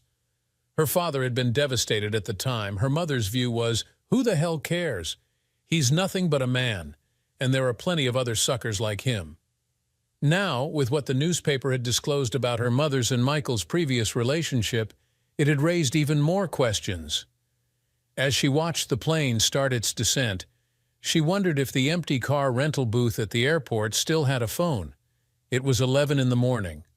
Rachel Anderson was parked outside their old home, waiting for the sheriff department's vehicle to leave. She had been there for over 2 hours when suddenly she was blocked in by 2 unmarked cars. An officer with a gun drawn identified himself and asked her to leave her vehicle with her hands up in the air. She complied. "Who are you? Why are you watching this place?" the taller officer asked. "My name is Rachel Anderson. I was waiting for the sheriff's department to leave so I could talk to my father." "And your father's name?" the officer asked. "John Patterson," Rachel replied. "Oh," the officer said in total shock. "Tom, go tell Joan and Josh to put the coffee on. It's not what we thought. The 5 of us are going to have a very long talk. Miss Anderson, I'm Detective Joel Smithers. I know your father well. What brought you back here after all this time? In part, what happened last night in the article in the USA Today newspaper. I have a copy in the car. Should I get it?" "Please do. It will help to let me know what you know," Joel said. After the introduction was made and the coffee poured, Detective Joel Smithers read the whole article out loud. Everyone seemed stunned except him. "You believe my father, don't you, Detective?" Rachel said. "I was one of the few, but yes. From the time the rumors started being spread by your mother's extended family about your father, it was already too late. He was stalked. This house was vandalized so much that he had no choice but to sell. I think it was the second time he got hospitalized because he got jumped on from behind that almost finished him off for good was what made him move. We were lucky we got to him before he bled out. Down here, the folks wanted to do to him what they believed he had done to all of you. Most believed you all were dead and that he had done it. Your father, in a lot of people's eyes, has been a walking dead man. Josh bought this place fairly cheap, but it took till he started bringing the sheriff's car home for things to settle down." "You're telling me that it got so bad for my dad that it drove him out?" Rachel asked. "Where does he live now?" "Yes, a lot of us in the South still have our own views on what justice is. Your dad has got 5 acres over at Pine Lake, but it's completely fenced in with electric wire and gated with an electronic lock. In the 2 years he's lived there, outside of his work, no one has seen him in town." "How am I going to get a hold of him?" Rachel wondered aloud. "I think I know how," Tom said. "I'll have dispatch see if his business has an emergency contact. Be right back." A few minutes later, Tom was back with an address written on a piece of paper. "Miss Anderson, do you know a Karen Brooks?" asked Tom. "She is a second cousin of my mother's, I believe." "Why?" Rachel asked. "According to our emergency records, she is the only one who can get a hold of him 247, Tom said. "I talked to her, and she has agreed to talk to you without making any promises. An official fact about Miss Brooks that I just heard concerning her, she's tough, hard, and cold when anyone comes towards her boss because of a personal nature." "I think you should know. Karen protects your father, John, like a mother hawk does her newborn. If she does not believe you, she will do anything she can to ensure you will never get near him. She's on the way to your father's business right now. She said she will wait for you there." He handed her the address. Rachel thanked them for their help before she headed off. "What kind of woman could hate a man so much to do what Erica did to John?" Josh asked. "One that blames him for all the things she believed were wrong in her life," answered Joan. As soon as the car pulled up beside hers, Karen Brooks turned on her audio voice record app on her cell phone and opened the door to allow Rachel to enter the building. "The first question I want to be answered, Rachel, is what was going on around the time of the 3 of your disappearance, and what did you know and learn later?" Karen asked. "Megan and I got woken up by our mother that Saturday morning at 4 a.m., dragged out of bed, still half asleep. We were told to get dressed to go. We got out to find the car packed with some of our clothing. She told us she was off for a week and we were going on a surprise trip to New York," Rachel said. "That was the first we heard about it." "So you had no idea what was really going on, according to you?" Karen said. "According to what some of the family are saying now, they knew of Michael and your mother's online relationship, but they felt it was just a friendship. Look, I caught my mom chatting with Michael, but I had no clue that they had worked together when we were younger. She told me she had met him at a regional conference and they had become friends," Rachel replied. "We were half an hour down the road when I realized we didn't have our phones. That's when I confronted my mother. Her response was that she had been granted sole custody of us by the courts and we were moving to New York because she had been promoted and transferred on short notice. I now know that was part of a lie, but I had no reason not to believe her. Karen Brooks knew that part of that was true based on what was now being told by others who had opened up to finally admitting that Erica's children had not known her plans. I also asked about our laptops. My mother said the phones were canceled because of the move and she had to pay the balance in full. As for the laptops, the movers were to pack them and ship them when they removed the furniture. We did not know that they were never going to show up," Rachel said. "We did 20-plus hours of driving in 2 days." "So what happened when you got to the outskirts of New York?" Karen asked. Mom told Megan to open her purse and take out her new phone. It had a New York phone number. Until then, we didn't even know she had it. Then she had my sister open Google Maps. It gave us a bunch of directions. What we did not know was that we were being directed to Michael Anderson's home. We found that out about 2 hours later. He had maneuvered her huge promotion and set it up so that they could be together. The family back here were instructed to dispose of everything but the family pictures, which were mailed to us later. As we were unpacking the car, my sister and I found the filled-out adoption papers, Rachel explained. It was Michael who explained that our parents and he had agreed to it because our mother and he were getting married.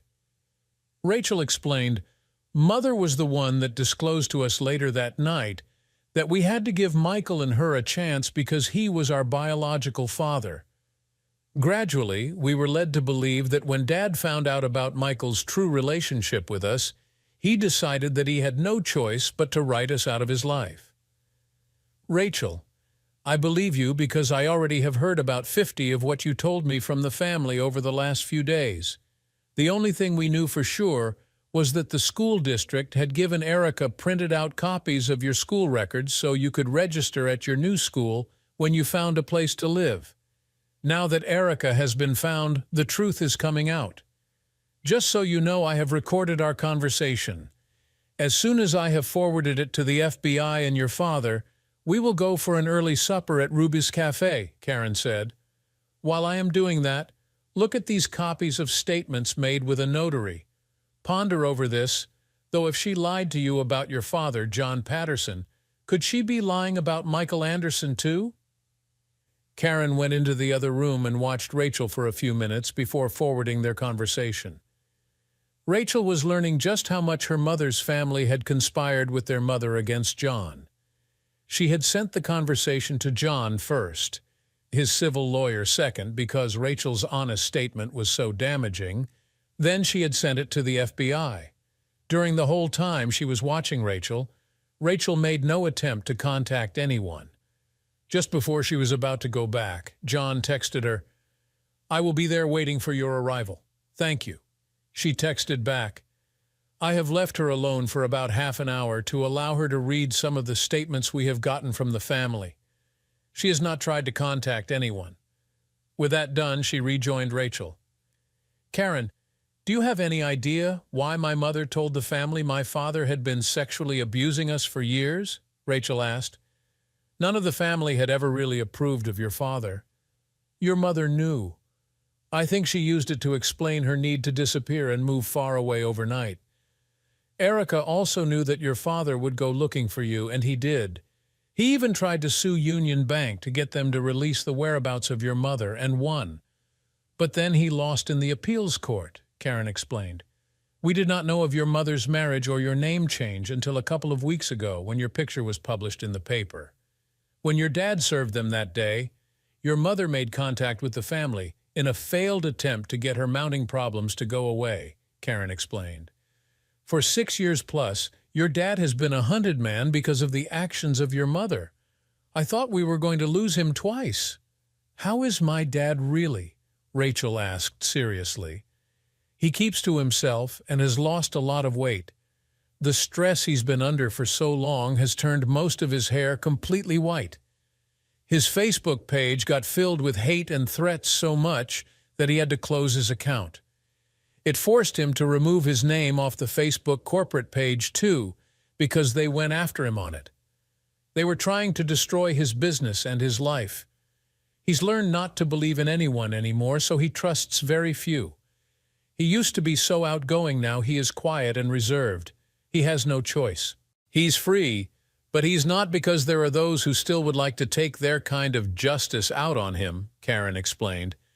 He goes out of town to do any personal shopping for his house. It is getting better gradually for him. Even his side of the family has deserted him. Divorce is normally hard, but what he was hit with was much worse. People down here still believe that he had gotten away with the murder of you three, Karen said. Does Dad have a girlfriend? Rachel asked.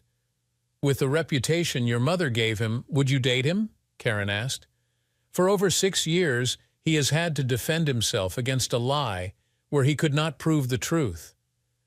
Rachel said nothing for a few minutes, then said, every time he tried to defend himself, He made it worse because their minds were already made up. He was forced to walk alone. It was made worse with our sudden disappearance because it gave instant credibility to my mother's claims. Erica and Michael planned it well. The only one who really had to pay the price was your father. It got so bad for him that I was afraid he would kill himself, Karen said as the tears started to flow. Let's go eat. That was when Rachel realized the price that Karen had paid. She had stood beside her father throughout the last 6 years. How much had she lost to do that? As they headed towards Karen's car, Rachel stopped. Thank you, Karen. For what? Karen said. For having the guts these last 6 years to stand by and love my dad, Rachel replied. She could no longer hold in the words. Rachel's words forced Karen to let go as the tears flowed. Rachel comforted her. I was sitting in my car at Ruby's Cafe, watching for them to pull in, trying to figure out what to say to my eldest, who I had not seen in over 6 years. My emotions were running wild. I had replayed Karen's and Rachel's conversation 3 or 4 times. I believed what I heard, but I didn't. I saw them pull in, get out, and walk toward the front door. My hands were shaking so bad I could hardly light the cigarette. I was a bundle of nerves. Rachel had grown and blossomed into a beautiful woman. I could see a lot of my own mother's face in her. It saddened me because they had disowned me shortly after my wife and daughters had disappeared. After finishing my smoke, I turned off my car and prepared for one of the shortest but longest walks in my life. The waitress that had served me a couple of weeks back was the acting hostess. She said right away, Rachel is here. I spoke to her. I set her and her friend towards the back. Are you here to meet her? When I said yes, she said, well, she will have her back to us as we approach the booth they are in. She led me back. Karen saw me right away and smiled. I walked up and then sat down right beside her, grabbing Karen's hand for support. For the first time in over 6 years, I was looking directly into my daughter's bright blue eyes. Without saying a word, we both watched each other's tears start to flow. Sometimes you don't know what to say. This was one of those moments. I had asked the hostess to bring us a large flask of their house wine. When it came, the waitress said nothing. After pouring us our first glass, she left us alone. Rachel was in awe. Her father had changed so much. He had to have lost 40 pounds. Even his face looked longer, thinner, and older. His silvery white hair may have added to it. Many a woman would have to pay major bucks to have that look his age, she decided. One of them had to do something, so she stood up. I responded by doing the same. We met each other at the edge of the table in a big hug. She cried out loud, Dad! I responded, Ray, my old nickname for her. Together, we had broken the ice. Once our emotions had calmed down, we ordered our food. Rachel was surprised how differently I ate. I had always been a meat and potatoes type of guy, so my plate was always filled with starches. Now I ordered a catfish platter with the unlimited salad bar. I refilled my salad plate 3 times. When Karen was refilling hers, it gave Rachel a chance to speak to me privately. Karen loves you, Dad. Probably more than I do, Rachel said. She grilled me like an old army sergeant before she decided I was being honest. She was not going to give me a chance to hurt you again. I have to say that I did. I was old enough to search out for myself, but I didn't. I don't think I will ever forgive myself for that. Rachel, for 6 years I have not had a life to offer anyone. At any time during that time, if a body had turned up being identified as one of you, I most likely have ended up in jail.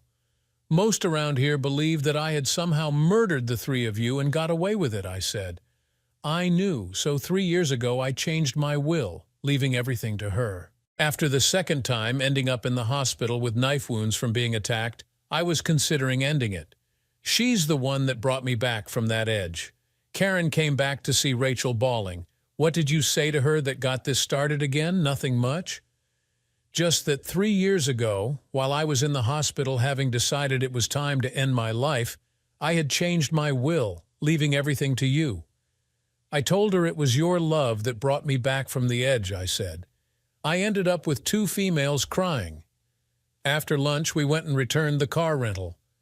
The ladies then followed me back to my private home at Pine Lake. They loved my private home overlooking the lake with 4 bedrooms upstairs, a great room, a living room, a kitchen, a laundry room with an open format, and a master on the main with a covered breezeway from the garage to the house. I offered to carry Rachel's luggage up the stairs, but she declined. I thought she felt she needed to give us some privacy time. "Why didn't you tell me sooner how you felt?" Karen said. "I couldn't. I was trapped by my past," I replied. "I didn't know if a body was going to show up or not." Not knowing is far worse than knowing. Erica and Michael knew that and used it to their advantage. Now that I'm free from the box they put me in, I can offer you a future. Before, I couldn't because I didn't have one. Karen took my hand with a smile on her face. "I guess I will be putting my home up for sale because there's no way I will allow you to sell this. I don't care how old you are, you still feel a bit guilty when your daughter catches you kissing another woman." I know because that's what she did. For the next hour, we sat around getting to catch up with what I had missed in my daughter's life. I learned she was working in the business world in a gone-nowhere situation and working online towards her master's in business administration. She wasn't dating seriously. "Why don't you come and work for us?" I said. "We can afford it, and we do need a fresh set of eyes. You can start in a junior position and work your way up." "Are you serious?" Rachel asked. "Yes, we are, Rachel," Karen responded with the biggest smile I had ever seen. "We can start you with an annual salary of $45,000 a year." "Wow, I guess I will have to look for a place to live," Rachel said. "Don't be in such a rush." "We have lots of room here," I said, "but I will expect you to do chores just like before," Rachel replied as the tears started flowing. "Dad, why?" "You are and always have been a big part of my life," I replied. "I'll fly out tomorrow to pack if I can work out a flight. Depending on how long it takes, I should be here sometime Wednesday with my car," Rachel said.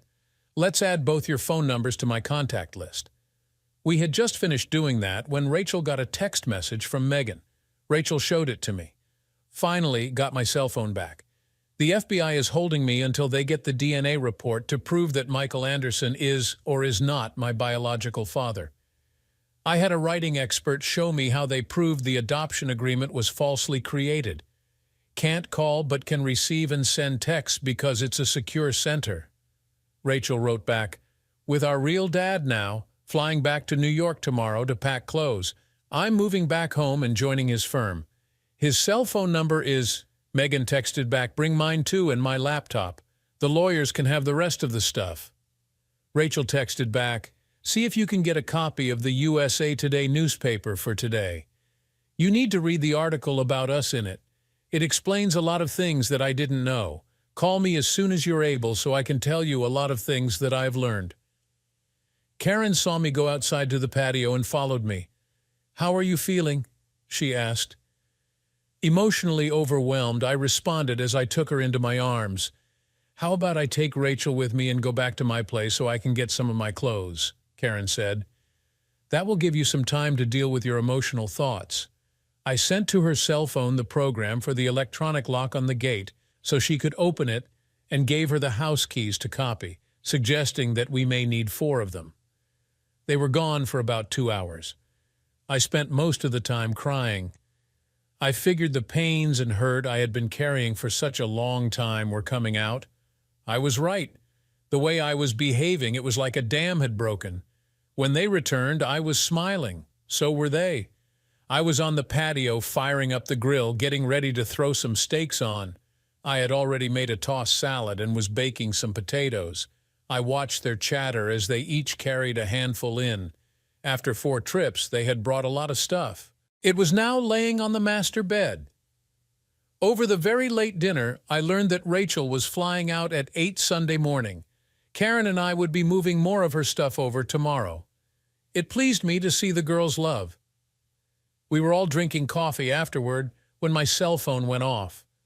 The only one outside of who was present with me that had this number was the FBI. I answered it by saying hello. "Mr. Patterson, it's Doug Dale. Just to update you, the DNA test confirms you are Megan's father. We got it confirmed about 2 hours ago. We told her.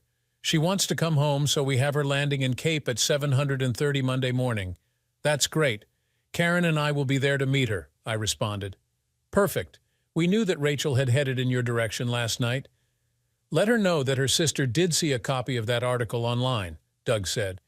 You might like to know when we broke the news to Michael Anderson. He was devastated. It seems that Erica had convinced him that Megan was his. Doesn't make a difference. He's still looking at a lot of time.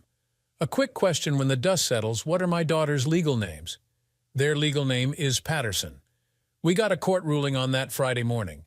A copy of the federal court ruling will allow you to get their identification changed. It will arrive at your office on Monday. With that, he ended the call. I couldn't help it. The tears started flowing. I got choked up. I couldn't speak. Both Karen and Rachel got concerned. Thankfully, I quickly regained my composure. Megan will be arriving at the airport at 7:30 Monday morning. DNA tests confirm she's mine, I said. When they revealed that fact to Michael Anderson, he was devastated. Erica had him convinced she was his. I knew it, said Karen. Did my cousin Erica ever tell anyone the truth? Rachel, I got some bad news. You have to change your last name back to Patterson because the federal court ruled your adoption invalid. My daughter ran into my arms crying. Anderson never felt right. We saw Rachel off as she headed back to New York to bring back in her car what she wanted. Then we headed over to meet Karen's two brothers and their wives in Jackson. They were going to help move what furniture she wanted out of her house. Since I only had 2 of the bedrooms furnished, we had lots of room to move her stuff into. The whole story was out in print in the Sunday edition of the Southeast Missourian newspaper. We met them at Hickory House for breakfast. All of them noticed the glow of happiness on Karen's face. Her sisters-in-law brought out the point that in 6 months with Karen's cooking, I would have some meat on my bones. The owner of the restaurant, a longtime friend, said, "Congrats, John, this meal is on us. We got it all done in one long day." I think Karen's sisters-in-law were envious of her new home. Karen and I offered to take them and their families out to dinner, but they all declined, but suggested they would all be in when we hosted our first housewarming party with all of our families home. We were there at the airport at 7:15 in the morning because some days the connector flight arrived early. Karen had let those who needed to know that neither one of us would be in today. The response was, "We figured that when we read the Sunday paper." I watched Megan walk down the stairs off of the small plane heading towards me, wearing a pair of blue jeans and a tank top. I found it difficult to see how much she had changed. The last time I had seen her, she was a teenager with pigtails. Coming towards me was a stunning young lady. The moment she saw me, she started running towards me. The sliding doors opened to allow her to run in. She cried out loudly as she literally jumped into my arms, "Daddy!" For both of us, our emotions let go. We were all being captured by cameras. We didn't care. I heard Karen tell the K-12 station reporter, that's John Patterson and the youngest of 2 daughters, that half the town thought he had killed. Turns out they've been kidnapped over 6 years ago. The FBI is holding their mother and her lover in jail for it right now. This is the first time they have seen each other in over 6 years. We had broken up and turned towards the reporter. "I am Megan Patterson. That's my father, John Patterson. 6 years ago, with my mother's family's help, we were kidnapped. They had spread rumors that our father had sexually abused us. That is not true. My mother's extended family may be into doing things like that, but my dad did not and would not. Anyone planning to go after him in the future is going after my sister and me. We are family, and we stand together. My mother told us when she was divorcing my father that he was just a man getting what he deserved. None of us deserved what she did to me. He is not just my father, but is also the most honest person I have ever known." I introduced Megan to Karen. Megan hugged her and said, "Rachel and I had a long talk yesterday about everything we had learned. It turned out our mother had lied and misled Michael just as much as she did our dad. In her need to be the center of attention, she ended up almost destroying 5 lives. We know Dad and you were planning to get married, so as far as Rachel and I are concerned, we want to forget the Karen part. Okay, Mom?" Karen teared up and said, "You could not have said it better, Megan. I'll agree if you promise to be one of my bridesmaids. Let's go get some breakfast. Then we'll get you some clothing at Macy's," I suggested. "Can we go to Denny's?" Megan asked. "If they were still open, yes, but Huddle House is the closest thing to it for breakfast food," I replied, "if that's okay." It was, and I was surprised how much my youngest could eat. I thought the way she eats, it might be cheaper to get her room and board somewhere. I was still finding it hard to believe I had a life again. My two daughters were back in my life in a way I would never have dreamed possible. I no longer slept in a house it was now home. While we were shopping at Macy's, I got deliberately lost and drifted away. There is just something unmanly about watching women discuss bra sizes, panties, and personal stuff. By the time they realized I was missing, I was almost back. Karen asked where I had slipped off to, and I said the washroom. I had to sit and watch as Megan tried things on. For some reason, she wanted my approval. Hell, as far as I was concerned, I thought she looked good in anything. 300 later, we left carrying 2 bags. When we got back to the house, Karen took and showed her the now furnished 4 bedrooms upstairs. Karen was tickled pink when Megan picked the room that had her master bedroom furniture in it. We were sitting out on the patio enjoying the space before the heat of the day got too hot. The ladies were having an iced tea, I was having a cold bud. I got up and walked over to Karen, taking the ring box out of my pocket. I got down on one knee, catching her off guard. "Since I haven't officially asked you," I said as I opened the box holding the 3-ring set, "will you marry me?" "As soon as my divorce is final, of course," she said. "Yes." Megan had captured it all and sent it to Rachel with the text, "Yes, it fits." I had found out her ring size from her brother. About half an hour later, Karen got an unexpected call. Both Megan and I looked at her in concern because she had unexpectedly teared up. I didn't understand until she handed me her cell phone. As soon as the person said, "Congrats, Dad," I understood it was my eldest daughter. "You on the road yet?" I asked. "I left at 4 yesterday. Been driving basically non-stop since then," Rachel explained. "There is a lot less traffic when you're driving at night, and not as many cops on the highway. My car cruises well at just over 100. Let my sister know I got her stuff." I said I would, and asked how much farther she had to go. She replied, "What time is it there?" I said, "About 2 p.m. Why?" She said, "I need you to direct me." I just pulled off onto the off-ramp at Cape. I told her I would text her the directions. I did. I didn't know whether to be proud or upset because it appeared that she had driven 24 hours straight. The girls heard the car coming up the driveway and were at the door waiting for her before she got out of her car. Rachel looked tired but otherwise was fine. Then it hit me hard. I was seeing my 3 girls together. The first thing Rachel had to do was see Karen's engagement ring. That was when the house phone rang. I ran to answer it. "John, we have been swamped today," Chris said.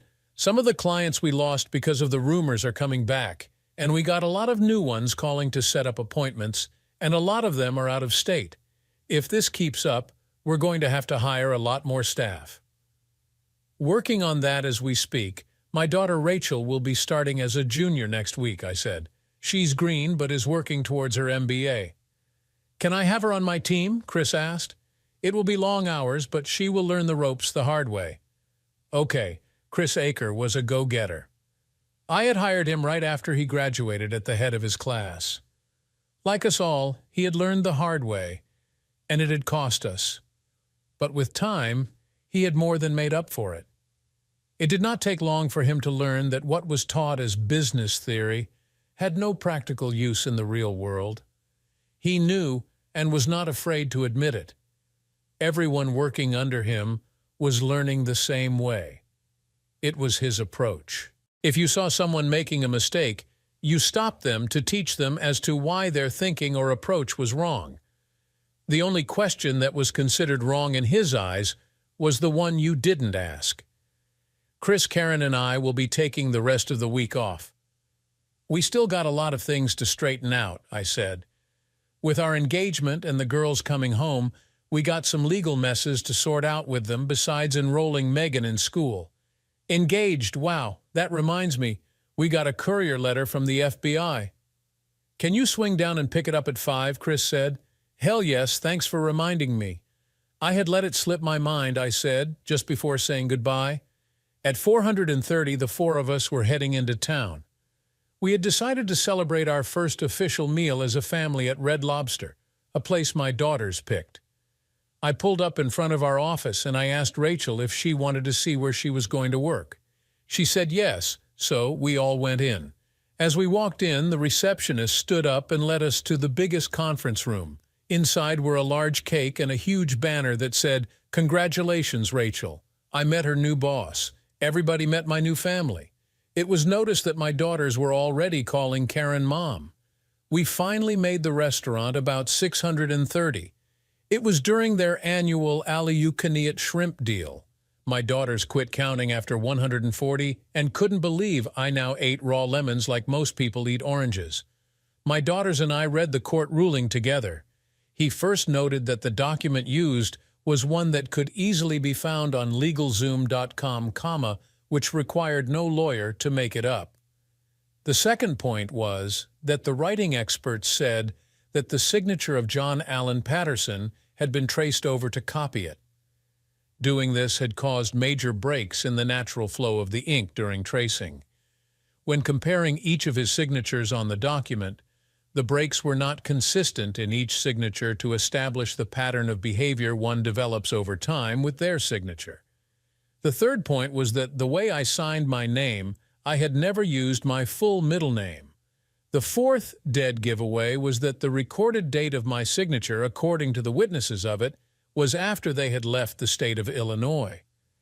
The second page was the court ruling that Rachel and Megan Anderson were and had never been their legal names.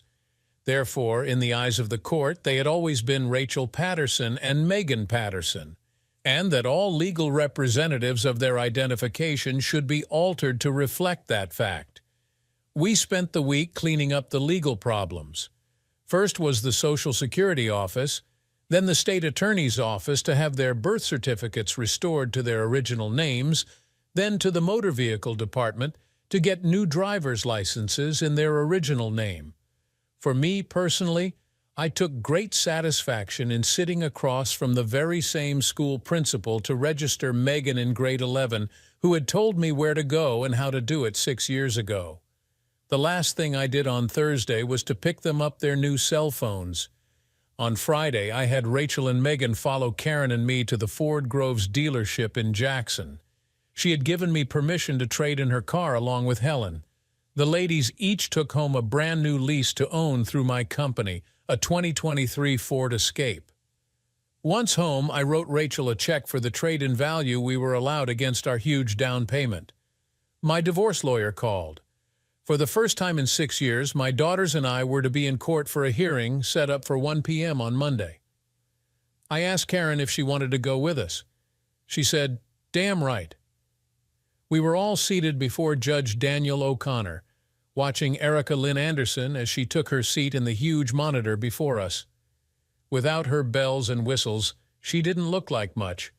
The color orange really did not suit her. The judge asked her lawyer if he had anything to say on the charge of contempt.